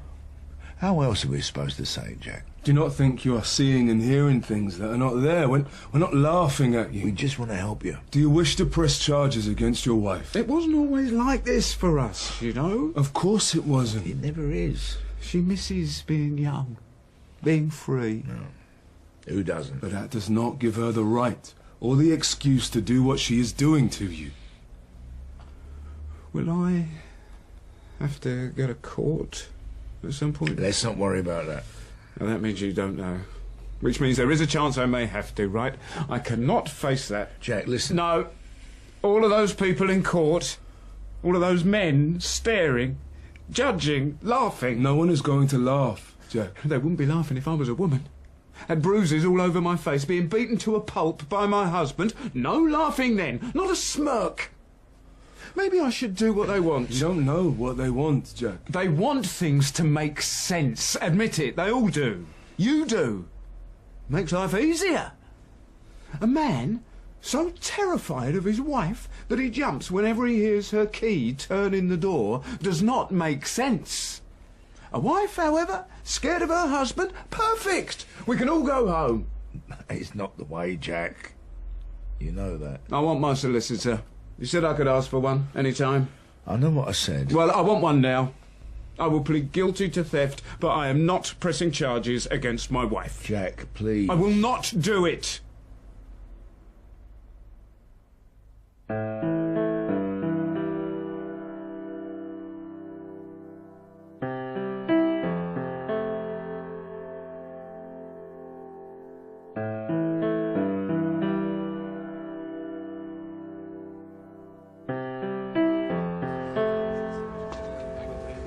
I don't think you want to go in there, Gov. Beg your pardon, Constable. It's a bad one. Do you really think this is the first dead body I have seen, Peate, Kerry? Use your head. I didn't mean it like that, sir, but he smashed her head in with a hammer. And anything else he could get his hands on. Where is he? In the ambulance. What's he doing in there? Tried to kill himself. Made a right go at it as well. Slashed his wrists. Paramedics are working on him now. He is conscious if you want to see him. No, I do not want to see him. Has he been arrested? Yes, sir. Then get him out of here. Yes, sir. All right, let's get moving. Jack was right, Shaw. About what? We should have told him right from the beginning what we knew. No, we tried to help him, Max. We did everything we could. We pushed him too far. No, it wasn't our fault. It wasn't our fault. We tried to help him. We tried everything, but he didn't want to be helped. Some people just can't be helped, Max. Some people don't want help. You taught me that, and somebody taught you that, Max. Hey, are you listening to me? I'm not deaf, Shaw. Come on, you. Time for a couple of pints. And a couple more after that, and a couple more after that, I reckon, judging by your face. Well, you have a wife at home, a pregnant wife, remember? I'm not allowed home. Not allowed that? What are you talking about? I'm not allowed home tonight, that's what I'm talking about. She's having a baby shower with her mates. Oh. No men allowed. They won't be finished till gone midnight. If I go home now, I'll never hear the end of it. Oh, poor little Sean with no home to go to. Exactly. My heart bleeds for you, son. Right, so it is your duty to help me out here. So, what do you say? Yes, I must admit, a few pints for you tonight.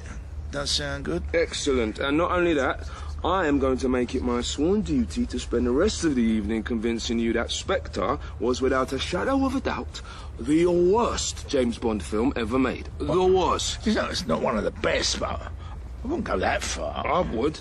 So, how about it? I appreciate what you're trying to do, Sean. Oh, no, don't give me the I appreciate what you are trying to do line. You are coming out with me. End of discussion. I know I'm coming out. Right then, best foot forward to the pub. Come on. No, but not tonight, Sean. Max. I'll see you tomorrow. Right, now you listen to me, Detective Inspector, because I'm going to say this for the last time, all right? No. Jack made his choice to kill his wife. It wasn't our fault, Max. It wasn't your fault. We had a job to do, and we did it.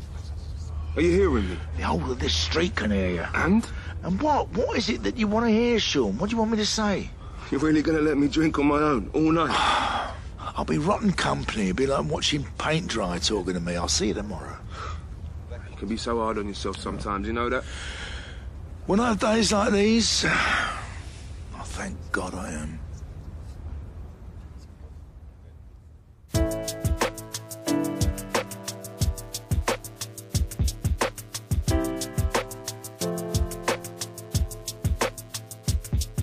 In The Interrogation by Roy Williams, Max was played by Kenneth Cranham and Sean by Alex Lanipekun. Julie was played by Georgie Glen, Jack by Michael Shaeffer, and PC Kerry by Kerry Gooderson. The director was Mary Peate.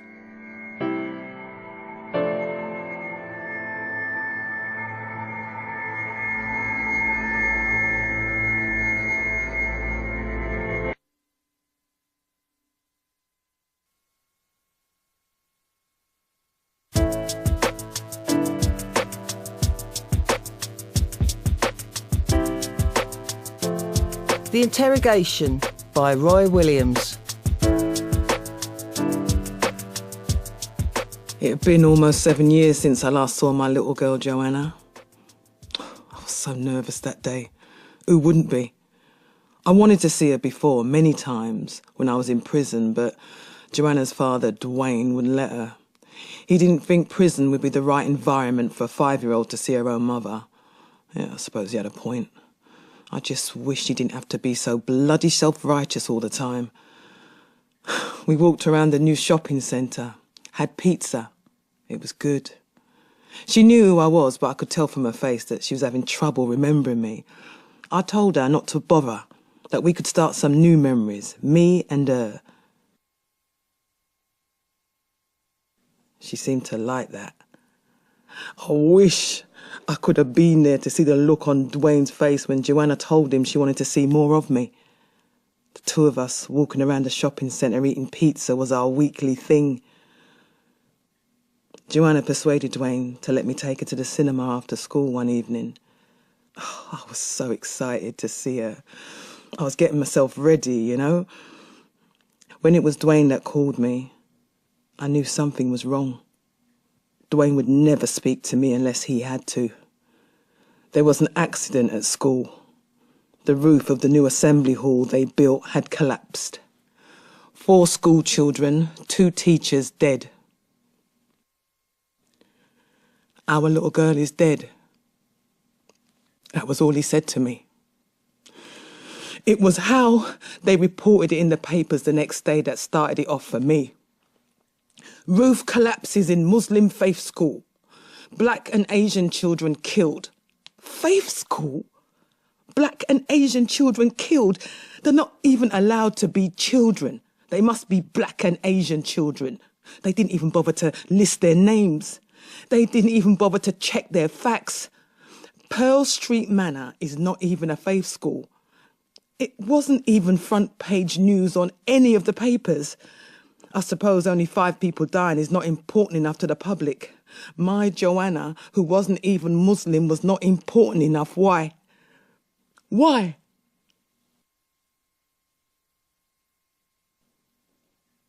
How can she be gone? We were getting close. She was starting to smile like she used to when she was a baby. How can she be gone? Why? I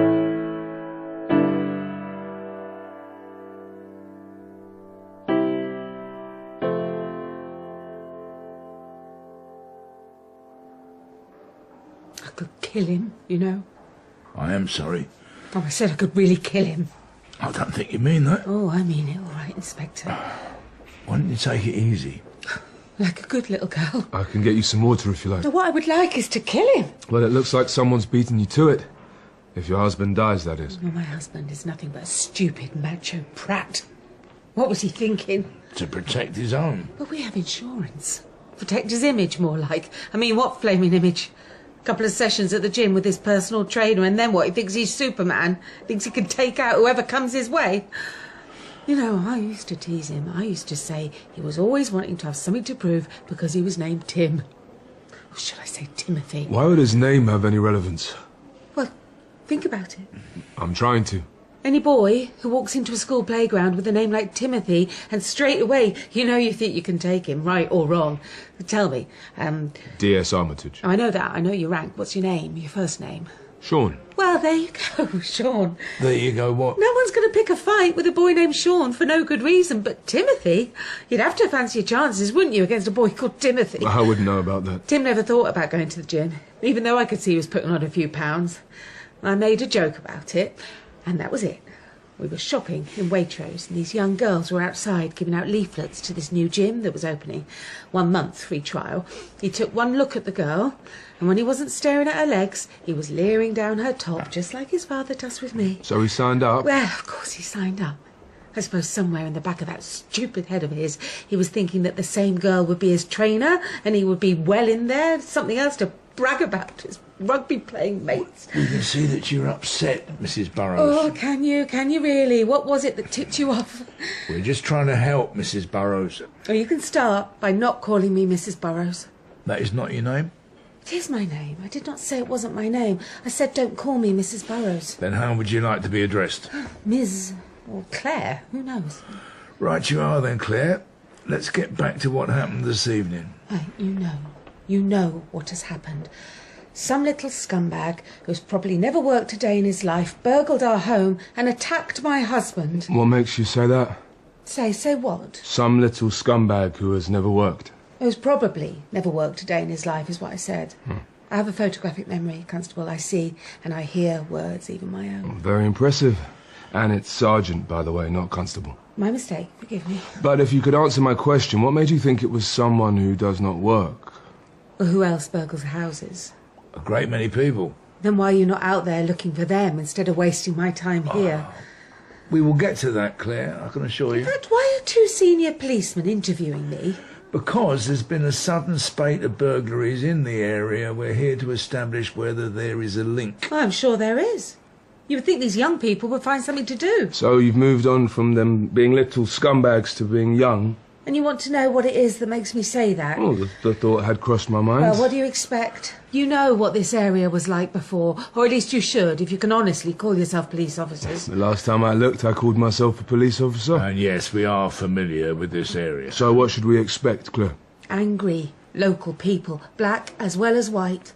Upset because the local playground has been closed, or the park getting boarded up, all to build new luxury flats. That the likes of me and most of my friends could never afford. There, you see. See what, Claire? The look on your partner's face, staring at me. The white and privileged. He's not saying that. No one is saying that. He does not have to say it. He, as in I, would like to find out who attacked your husband. Have you just moved into the area, Claire? A couple of months. First look we took at the house, we knew straight away it was our new home. How nice. I beg your pardon. That you both found a home. As opposed to what? As opposed to nothing. So, let's be clear here. You think someone may have attacked your husband because they did not approve of people like you coming in, taking homes away, ripping out the heart of the community? No, I'm not saying anything. I'm just thinking out loud, the same as you. Well, that's a lot of thinking, Claire. Yeah, it is. I don't suppose you have names of any of these people. Well, don't be ridiculous. Of course I don't. They're not the kind of people I'd associate myself with, you know. Oh, yes, we know. Then what makes you think that could be a motive? It's what you see. It's what you hear on the streets, in the shops, in queues at the bank. This borough has its own north and south divide. This borough has had its north and south divide for years. But the north seems to be winning, doesn't it? Am I the only person who reads the local paper, explaining the old library is closing soon to be replaced by a wine bar? I mean, this area has been going to the dogs for years. Gang shooting, multiple attacks, rapes, burglaries. Who in their right minds would ever want to come and live here? You are right, Claire. Who would? So why did you? I don't see how it's my fault that the council got fed up with it all and decided to improve the area. And yet, here you are. Yes, Sergeant, here we are. If these people loved their home so much, their community so much, they should have looked after it, and I don't see why I should apologise for living here. No one is expecting you to. We just want to find whoever did And it this. would not surprise me if they came from that wretched estate across the road. But you must be considering that already. We are considering everything, Claire. As we said, we are investigating a number of burglaries in the area. But this was the first where someone has been attacked. And quite seriously. Are you saying this one could be personal? It could very well indeed be personal to someone who objects to the way, as you put it, the borough is being gentrified. I'm not putting it that way, you are. Are you sure there might not be anyone at all that might have a grudge against your husband? Anyone you think might want to do him harm? I told you, his name was Timothy. His name is Timothy. I'm sure that's what you meant to say. Timothys do not have enemies. Then what do they have? Egos. The size of small countries. Unless you believe I actually wanted to come and live here. So, moving here was Timothy's idea? He grew up around here. He even lived on that wretched estate. He told me once he always wanted to come back and live here. It was his dream to show to the rest of his so-called friends, nothing but bully boys, that he had made it. In spite of their bullying, that he was better than them. They bullied him because of his name, I take it? You are correct. I wonder if, when he came home tonight, walked in on that burglar, he was hoping it'd be one of his mates from the old days, so then he could really show off and flex his muscles and give this whoever the beating of his life before calling the police. That would be just like Tim. Stupid, stupid fool. Claire, no one knows for sure what they would do under those circumstances. Tim would. Believe me. He was such an adrenaline junkie. He got off on it. Now he's paying for it. We need to catch this person, Claire, before they do it to somebody else. Oh, well, please, don't let me stop you. Did he happen to mention any of these old friends of his? He might have, but I wasn't listening. It's not my fault. Well, I'm not saying that it is. But someone else was. Someone else? What do you mean by that, Claire? At the supermarket. It could be nothing. But it could be everything. Please, Claire. But Tim and I were shopping at Waitrose. The new one on the high street that had just opened. We couldn't believe our luck. At Waitrose, right on our front door. Well, almost. Yes, Claire, we know where you're talking about. What about the Waitrose? Did something happen? It was the strangest thing. What was, Claire? Tim and I were by the deli counter. And I don't know how it started, as couples never do. When they have a row, do they? Everything gets so heated so quickly. The two of you had an argument, is that it? No, of course it wasn't. Then what was it, Claire? There was a woman. A woman? She kept looking at us. Looking? As we were arguing. She just kept looking over at us. At you both? She was just standing there with her trolley, which was empty, which also seemed odd. And she was looking, staring at us both. Are you sure she wasn't just looking because the two of you were arguing? No, it was the way she was looking at us. It was like she was listening to every single word we were saying. It stopped us in our tracks when we finally noticed her. It was the strangest thing. A woman, a black woman, just standing there, looking at us with an empty shopping trolley. You don't often see that. Don't often see what, Claire? Black woman shopping in Waitrose? No, I did not mean that. I would appreciate it if you could tell us what you did mean then. There was nothing in her trolley. Perhaps she'd only just started shopping. Well, but that is the thing. This is what is odd, because I thought I saw her before. Saw her before? Where had you seen her before? In the supermarket. In Waitrose. Every aisle we went to do our shopping, she was there. With her empty trolley? Are you going to tell me now that that isn't odd? I never said it was or it wasn't, Claire. I'm just asking questions. So you kept seeing her? It was like she was following us. No, I take that back. I am sure she was following us. Tim thought I was imagining things. And I think that's what started the row. Why would this woman be following you, Claire? I've got no idea. Thought she was on drugs or something. Because she was black? No, because of the way she looked. Yes, she looked black. All right, I can see where you're going with this. Where am I going with this, Claire? I'm not a racist. No one is suggesting you are. The colour of her skin has nothing to do with this. Of course not. But you did not see her. The way she was looking at us all the time, it wasn't right. It was freakish. But why? Why was she looking at you? I told you, I do not know. There must have been a reason. Well, I suggest you both go and find that reason. We will, Claire. We will find that reason. I can assure you of that. But we need your help first. What were you and Tim talking about before and after the fight? I told you. The area. Him growing up around here. That it's all changed. And for the better, I might say. That woman. The black woman? Yes, Detective. The black woman. She just did not like what I was saying. She took a real exception to it. Took an exception? Yeah, are you not listening? What exactly do you mean by that? Took an exception how, Claire? From her shouting. From shouting? You're now saying this woman spoke to you? Yes, as we both left the supermarket on the way out. Now you're saying this woman followed you? Yes, Detective, that is what I am saying to you. It might have been helpful if you'd said this to us earlier, Claire. And to the uniformed officers who first questioned you? All right, I am sorry, but I was afraid. You were afraid? Afraid of what? Afraid of being a racist. Your partner was half beaten to death, Claire. Yeah, thank you very much, Detective. I am fully aware of that. So may I suggest we focus on that? It is not easy, you know. What isn't easy, Claire?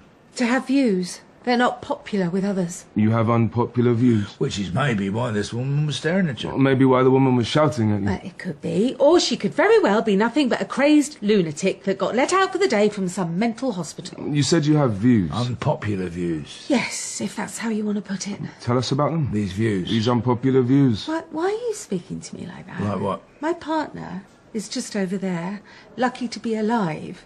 And I'm being treated Like what, Claire? like a suspect. Well, we are sorry you feel that way. We just want to get to the bottom of this, and right now this woman interests us. And whatever it was you said to her. I did not say anything to her. It was Tim I was speaking to. You mean Timothy? There you see. See what, Claire? No one, and I mean no one, can say that name Timothy without giving away the slightest sense of disdain in their voice. You just can't help yourselves, can you? Oh, listen to me. The man I love. The first man who was prepared to stay with me after 3 months, who wants to spend the rest of his life with me, is over there, fighting for his life, and I'm making jokes about him, about his name. The woman, Claire. What was it? What started the fight? She was shouting at you, yes? Yes. Can you remember?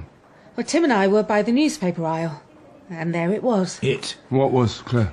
Front page on one of the local newspapers. The results of that inquest about that school roof falling on top of those kids. You remember? Yes, we remember. Are you talking about what happened at Pearl Street Manor? You're saying this happened? The altercation with the black woman occurred the day after the inquest? Yes. Why, is it supposed to mean something? I've no idea, Claire. We're just asking questions. Go on, Claire, please. You saw the newspaper headline and then what? Well, Tim said how awful it was. Tragic. And you didn't? No, I mean, I didn't say it, but that did not mean I didn't think it was tragic, because of course I did. I mean, who wouldn't, for God's sake? Only someone who was completely inhuman. I mean, there were about 30 children in that hall when it happened, right? Yes, I believe there were. Well then, I'm not a monster. About this woman? What about her? Well, did she think you were a monster? What was it you said? Can you remember what you said to her, Claire? Whatever I said, it did not give her the right to behave the way she did. Well, no one is judging you, Claire. It feels like you are. Well, we're sorry about that. But we still need to know what was said. Timothy said how tragic it was. I did not say I agreed with him because I felt I did not have to. It goes without saying that it was an appalling tragedy. So? What was it that you said, Claire? It's what I asked. Which is what? Was it yet another faith school? Because there seems to be a lot of them around here. Muslim faith schools, to be precise. And that was all I asked. Why does it matter if it was a faith school? It doesn't matter. It is just a question one asks. That's all. Was that when the woman started shouting at you both? Not quite. So there was more that you said? Yes. What was it, Claire? Tim couldn't believe they had reached a verdict of death by accident. He felt the building company and the council should be blamed for putting up such a dodgy roof in a school. He claimed they had blood on their hands and should be arrested for murder. I said he was showing off, pretending to be so politically correct, and... And what, Claire? All right, I realise now what I said might be seen to be a bit callous. What did you say, Claire? I wondered, that was all, if they decided not to reopen the school, The council may allow flats to be built there, and I wondered how much they might cost. I work in property. I cannot help myself. Was this when the woman shouted? Or did you have more to say to Tim? See, Tim is much better than Timothy, isn't it? Claire? Yes. Yes, what? That is when she started shouting at us. Can you recall what she said to you? Anything, Key, anything at all. It was hard to make sense. Can you try for us? White bitch, this, silly cow, that. Easy for me to say because I was privileged. On and on. Sounds like a lot. I am surprised you did not mention this before. I did not think it was relevant. But you clearly do. We are considering all aspects, Claire. And what happened then? Nothing. We just left the store as quickly as possible. This woman, did she follow you? For a bit. We didn't turn around. We thought that we would encourage her if we did, so we just kept walking. And was she continuing to shout? Yes. What was she saying? White this, white that. Lucky us. It was horrible. I'm sure it was. All right, look, I know what it is that you are thinking. You do? It's practically written all over your face. And what might that be, Claire? That I deserved it. What I said about those school kids. But I did not say anything about the school kids. It was about the school, the land. Do you think you deserve it? No. Then why do you believe I do? Look, I don't know what I'm thinking. I'm just so tired. I'm scared. I'm going to lose Tim. We know. We are only here to help. Our only concern is finding whoever did this, Claire. You think this woman, whoever she is, could be involved? Yes, she very well could be. Well, then find her. We will. With your help. I thought that is what I was doing. I mean, how can someone go from shouting at someone to bashing someone's head in? Well, if this woman has something to do with this, that is one of many questions we will be asking her. I have the right to express my opinions. Of course you do. No one is saying otherwise. Was there something more that you said, Claire? Something else that might have enraged her? Well, I did say... No, in fact, I wondered. That was all. I wondered if there were too many immigrants in this country or something. How many of those children's parents do not belong here? It was only a question. Belong here? Yes, Detective, belong here. It was only a question, Claire. How else would you like me to say it? I hardly think it matters, does it? Look, have you both finished with me now? Almost. Because I would really like to be with Tim right now, if that is all right with you. Of course. Just a few more questions and we are done. What are they? You said you were walking home. Yeah. You kept on walking? Yes, please. And she was following. She was shouting. Have I not told you this? Was I not clear? Do you think she followed you home, Claire? Do you think she might have worked out where you lived? I suppose so. Yes. But why? Why would she have anything to do with this? That is what we hope to find out.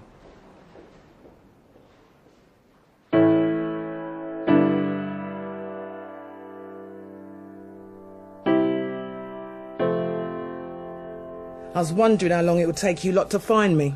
Find you? Yeah. So that implies you knew we would be looking for you. Well, of course I knew. Then you would know why you are here. Yes. Why do you think you were here, Heather? Don't you know? I do know. Well, at least I think I do. Well, that's good. That's nice. You're in an awful lot of trouble, Heather. I know that. The man you attacked could have been killed. I know that too. And I am sorry about that. But I'm not sorry for what I did. Why should I be? Why should you be? I'm tired of being sorry. Tired of this. Why don't you tell us what this is about then? Make us understand. Why? Because I sense you want to. Something else. Something else is going on. You are a bit out of your patch, Heather. What are you doing here over this side of the river? That I can tell you. Please do. Enlighten us.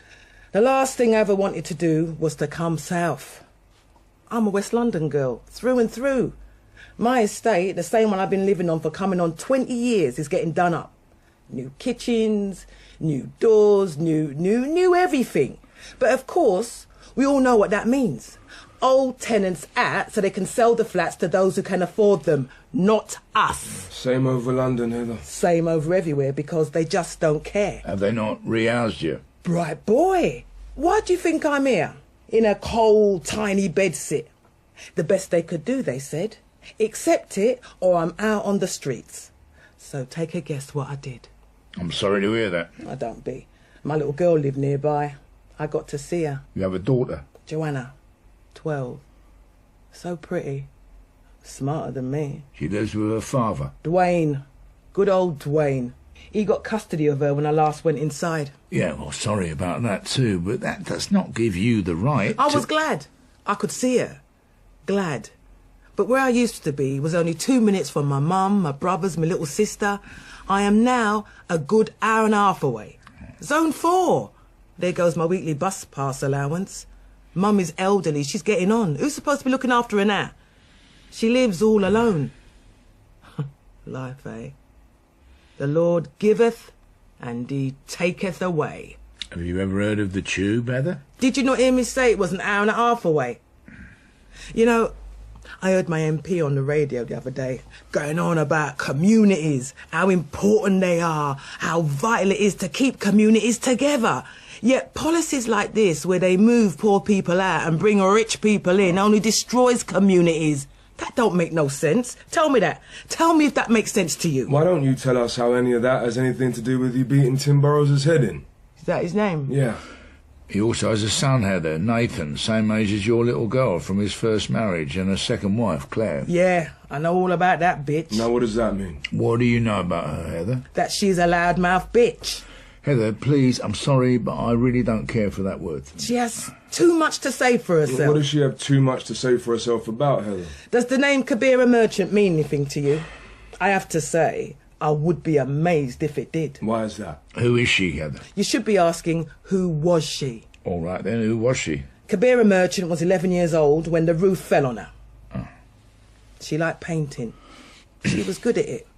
She wanted to be an artist. She was a pupil at Pearl Street Manor, is that what you're telling us, Heather? Did you know this girl, Kabira? Did you know her? My daughter knew her. Your daughter went to that school as well? Is that what you're telling us, Heather? Yeah, that is what I'm telling you. Is that what this is about, Heather? About the school, Pearl Street Manor? Was it something that Claire said about that school, about what happened? She wouldn't be the first? I know that. It was shocking what happened. I'm glad you can find the words so easily to describe it. Well, it's not easy to describe it. Everyone said the right thing. Did the right thing. Even the mayor had to drag himself out. Did you see him? Oh, bloody mayor. Well, it wasn't quite like that. I'm sure. He wanted to come. Oh, please, don't get me wrong here. I'm not knocking him. You just said, our bloody mayor. You should hear what I say about people who I really hate. Like Claire? Yeah, like her. It's people like this Claire woman. People like her. What have people like her done? Heather? Everything. Everything? The privileged, the white. No offence. None taken. I mean, is it me, or has everything just gone pear-shaped over the last couple of years? Brexit, Trump, elections here every 5 minutes. Heather, what is this all about? Yeah, why did you attack Tim Burrows? I am trying to tell you. Just tell us then. Ava Elahabi, 12 years old, yeah? She won a prize at school for a writing competition, yeah? The teacher said she had the soul of a poet. Heather, it was tragic what happened. Oh, was it someone else? I don't know. I don't suppose it matters. No, Heather, it doesn't. She was found dead underneath one of the teachers. He must have been trying to shield her from the falling roof, but they both died. Stephen Hudson, he was 26 years old, a student teacher. Lord knows what he could have achieved, what she would have done with her life. The soul of a poet. Did you know her too? I didn't know any of them. All right. Was I supposed to know them all, am I? Hey, calm down, please. I suppose we should do, right? All brown faces must know each other, right? You know he didn't mean that. Yes, I know. I'm not stupid. Do you think I'm stupid? No, we don't. You don't have to mean it. You don't have to say it. Heather, talk to us. That ain't right. What, Heather? What isn't right? What is happening? Well, tell us what is happening. I was on the bus, yeah, the day after the election, the Brexit one. This white guy is shouting at these two women because they're wearing burqas. All kinds of nastiness was coming out of his gob. No one on the bus said a thing. They just looked away. None of their business. I decided to make it mine. I decided I wasn't having none of this. I got up in his face and I telling him to back off. He takes a look back, telling me if I don't like it, why don't I go back to where I come from? I goes back to where? Notting Hill? Unreal, yeah? What's unreal about it, Heather? He was probably drunk and mouthing off. Only he wasn't drunk. He was stone cold sober. Yet he thought he had the right to talk like that. He must have believed God whispered in his ears that morning and said, "Wake up, son. You get up because it's White Boy Day." Can't you two see it? Are you blind or something? Blind to what? What is it that we are not seeing? That it is starting up again. What is? Foolishness. Nasty, cruel, wicked, evil foolishness. Some people in power, they win an election. And this white guy, this fool, believes he has the license to talk to anyone out he likes. Even me. I was born here. I'm a Brit through and through, and yet he takes one look at my skin and judges me. I thought we'd got rid of that nonsense, I really did. At least we kept the volume turned down on those idiots, but it's coming back. Trust me, those racists are coming back. Did you think Tim was a racist idiot? Did you think Claire was as well? Is that why you attacked him? Did you believe he was a racist idiot? Heather, is that why? Shahib Aziz, 13 years old, same class as my daughter. Good at football, they say. Do you know all of their names, Heather? Who else is going to remember? We need you to tell us about Tim. You followed them from the supermarket, didn't you? That's say you knew where they lived. Every bone in their body was crushed. There was almost nothing left of them. All right, Heather. But who cares about a bunch of brown faces, eh? So what if they're kids? They'll all grow up to be a bunch of terrorists anyway. The building company who built that roof didn't care. Did they? Did they? Yes, Heather, we heard you. It's only a Muslim school. Too many immigrants in this country anyway. Can't speak a word of English. Nothing but a drain on our services. Time to put British people first. White British people. But here's the thing. It wasn't a Muslim school. It was just a school, a good school. My daughter went to that school and she ain't no Muslim. Nor was those white kids that went in there. But anything predominantly brown, and it has to be something, right? It has to be a faith school, a Muslim school, not just a school, which it was. That was all it was. Nearly every single one of those brown faces can speak 2 languages. But that only seems to matter if you're white and rich. Heather, we know. But you are not the rest of the country, are you? You know, Heather, all of this sounds a bit confusing to me. How so? Are you sure all of this isn't a little simpler? Simpler? Simpler how? Simple as in you saw the nice house they lived in, you thought there'd be something valuable in there? Are you serious? Have you not heard a word I've said to you? Yes, we heard you, Heather. We're not deaf. That I remembered all those children's names. Will you be surprised at what we have heard over the years from people desperate to get themselves out of a hole? No, I don't want to get myself out of a hole. I know what I did. You broke into their house with the intention to steal. You're using that school tragedy to cover yourself. Is that not right, Heather? Heather, is that right? No, but I did not steal anything, you know that. I also know that we have your record, Heather. So what? So what? It'll take me the rest of the day to read out your offences. As well as all of your other previous convictions. Oh, yeah, who could forget those? Oh, that's it, yeah. Do what you people do every time. Lower your voice, please. Choose not to see it. All right. It's not all right. That's enough. All we're saying is breaking and entering's your thing, Heather. Yeah, not for the last 6 years. Did you not see my record? I saw the way my life was going, yeah? Not seeing my own daughter grow up. I sorted myself out. That is allowed, you know. That does happen. People make mistakes. And you have made a lot of mistakes, Heather. May I finish? Please. People make mistakes. People sort themselves out. I sorted myself out. Until what happened at Pearl Street Manor? Until I heard that mouthy little bitch going off on it in the supermarket. I have told you before about using that word, Heather. Oh, what are you going to do? Arrest me? So, according to you, the whole world is going to hell, is that right? You know it. You guys are on the front line of it all. You know it is. Maybe we do. But what's that got to do with Tim Burrows, Heather? I just told you what it has to do. No, you haven't. All you've done is give us some gibberish about the election and Donald Trump and Pearl Street Manor. Gibberish? I know the names of those kids and teachers in there, the ones who were crushed to death. I never knew them, but I know their names. You call that gibberish? It all adds up. Adds up how, Heather? Adds up to what? You know what? Tell me. It weren't even him I had the beef with, it was her. Her? You mean Claire? Tim's partner. Hearing her go on about the school like she knew. Telling her man she hoped they built flats there. My little girl was... Your little girl was what, Heather? There were children in that school when the roof fell. And all she can think about is flats being built. How could anyone want to live there? Quite easily, it would seem. People like Claire?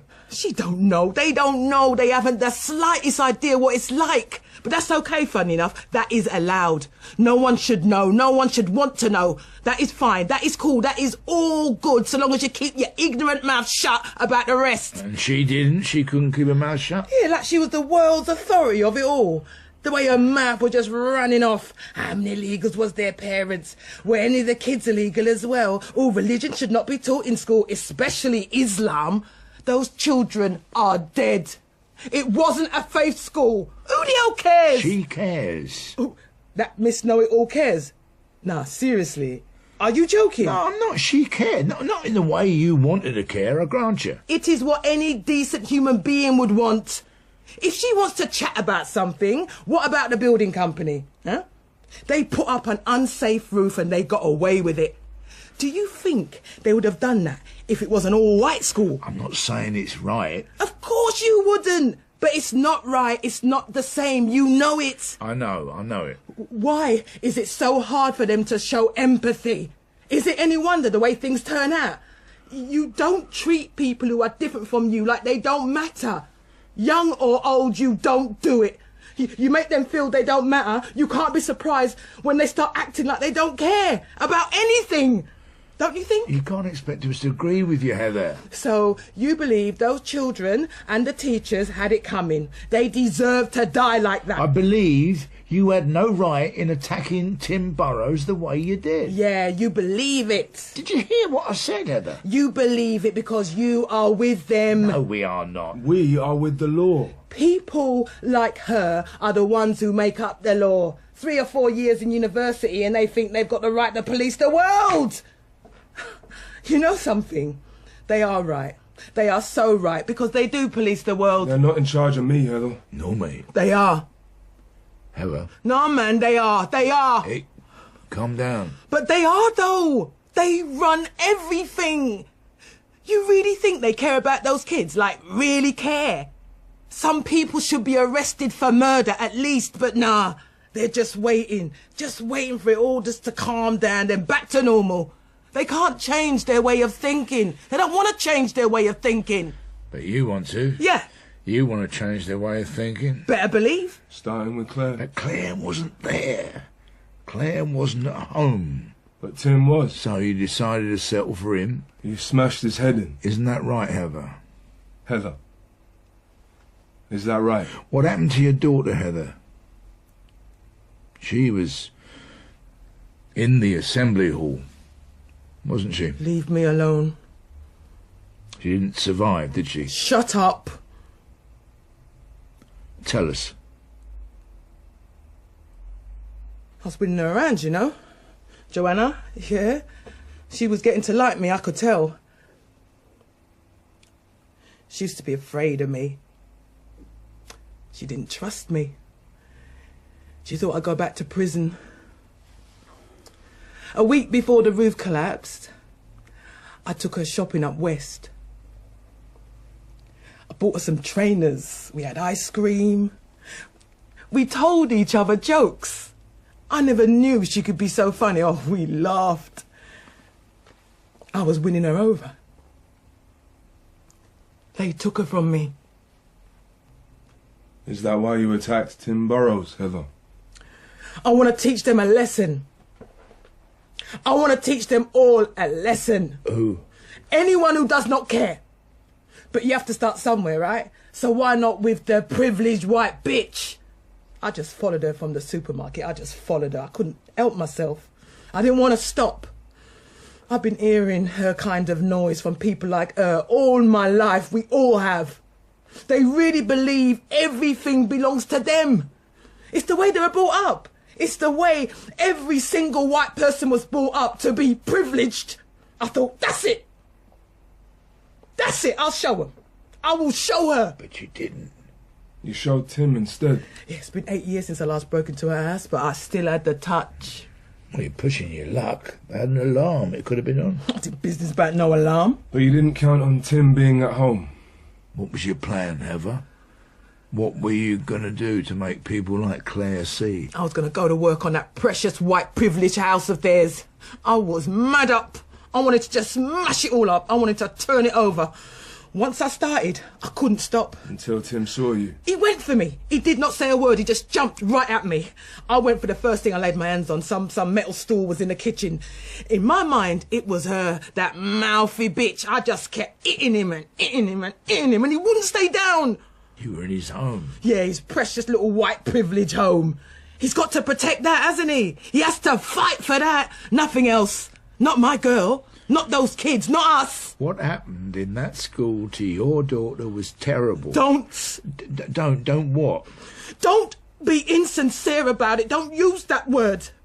It does not even begin to describe what it must have been like for those kids to lose their life like that. Then what is it, Heather? What's the magic word? What is it that people should be saying? I have no idea.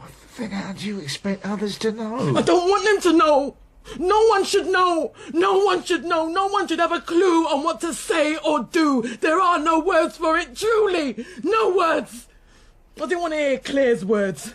I don't want to hear anybody's words. My daughter was not a Muslim. Her parents are not illegal immigrants. She was just a kid who had a bloody roof fall on top of her. That still does not give you the right, Heather. Ah, to hell with rights. I didn't do it because it was my right. I did it because I had nothing else. I wanted that Claire to have nothing. I want people like her to have nothing.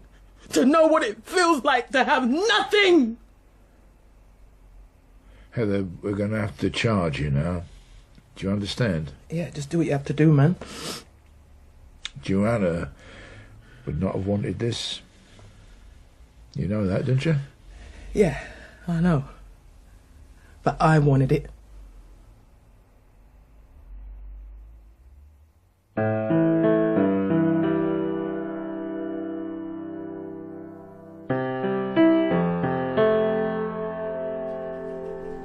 I assume you saw the paper this morning. Yes, Max, I saw the paper this morning. And?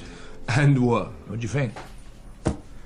I think you like to rub it in, that's what I think, Max. Rub it in? What on earth are you talking about? The match last night. What match? What about the match? The Arsenal match. We lost 4-2. How did you know? Oh, like you don't know. Is that why you've been having such a long face? We had 2 players sent off. No team recovers from that. You lose all shape. It's no wonder we lost. Sean, listen. Not even Real Madrid or Barcelona would recover from that, so just leave me alone. I'm not talking about the wretched football, you nump. You're not? No. You could try the patience of a saint sometimes. What is it then? What are you on about? It's in the paper today, that piece of land that now exists where Pearl Street Manor School used to be. Oh, don't tell me the council are selling it, aren't they? To some property developer, so Claire Burrows was right, huh? I'm telling you what I read in the paper. The council have stated they have no plans to sell the land yet. No plans yet. That council must think we are total morons if they expect us to believe that. Well, that is it then, isn't it? I'm surprised that you're surprised. Is that it? Is that all you have to say about it? Yes, Max, it is. Of course the council are going to sell that land. And I bet you a year's wages will be seeing a block of luxury flats built there before too long. And there's nothing we can do about it, is there? There is the haves, and there is the have-nots. That's the way it is. So, what's the next case? Well, you have changed your tune. You're normally the one who's raising hell about it. If I raised hell about it, Max, I'd be just like Heather. And look where that got her. I just don't want to think about it. About what? Something like that happening to my kid. Well, say no more, son. I know what you mean. And not only that, the people responsible for putting up that roof, walking around, getting on with their lives, I don't think so, Max. Not if it was my kid. I'd do more than what Heather did. You wouldn't be able to stop me. Hey, easy now. May I remind you that you are a police officer? Well, don't ask me what I think then, eh? Look, are you going to answer that any time this century will do? Dear Armitage. Mum, what's up? When? Seriously? All right, I'm on my way now, Mum. I'll see you in a bit. All right, going now. Is that the baby? Is it coming? No, Max, it's a Concord. Well, listen to the lip and best foot forward now. Get yourself down to the front desk. Find PC Kerry. Yeah. She knows what to do. She has her orders to drive you and she's not stopping for any red lights between here and the hospital. Understood? Thanks, Max. Well appreciated. Thank me later. Now, shift yourself. You'll be late. I'm going, but what about you? What about me? I'll be here, doing my work, doing your work as well, I hasten to add. Just make sure you call me when she delivers. ASAP. I want to know when you know. So you're not coming then? Coming? Yeah. Where? With me to the hospital. What, you mean now? Yes, I mean now, you plank. Yes, but... But what? And make it quick. You don't want me there, Sean. You'll be there with your family and that. I know. Thanks ever so much for pointing out the obvious. So why are you not coming? You really want me to come? Shift yourself, Max. You think I'm family? Oh, come on, move you. Coach on, now. Seriously? Max, don't make me miss the birth of my daughter here. Sorry, you just caught me a little unawares, that's all. Max! So tell me, have you thought of a name yet for the baby? Well, I didn't think it'd be for me. All right, gobbymouth. We have, as a matter of fact. Maxine Gloria Armitage. What? You heard. What? Sean lad. You didn't? Didn't what? You named her after me. Oh, you're not going to start crying, Max, are you? Sean, I was joking about that. I know you were, and who said we were naming her after you? You are naming her Maxine, aren't you? Yes, but Maxine is also Helen's best friend's name, isn't it? All right, suit yourself. You're so easy to wind up, you know that. You keep that up, I'll be winding you down, son, I guarantee it. Sometimes I think you forget that I'm your boss. When have you ever let me forget that you're my boss? Answer, never. Just get your coat and hurry up, will ya? I'm doing it. Can we go now, old man? Lead on, Sean. You sure about that? Let's move. Less of the old man.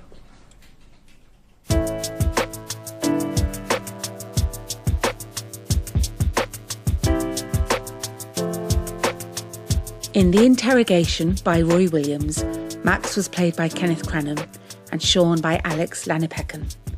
Claire was played by Claire Rushbrook and Heather was played by Jo Martin. The director was Mary Peate.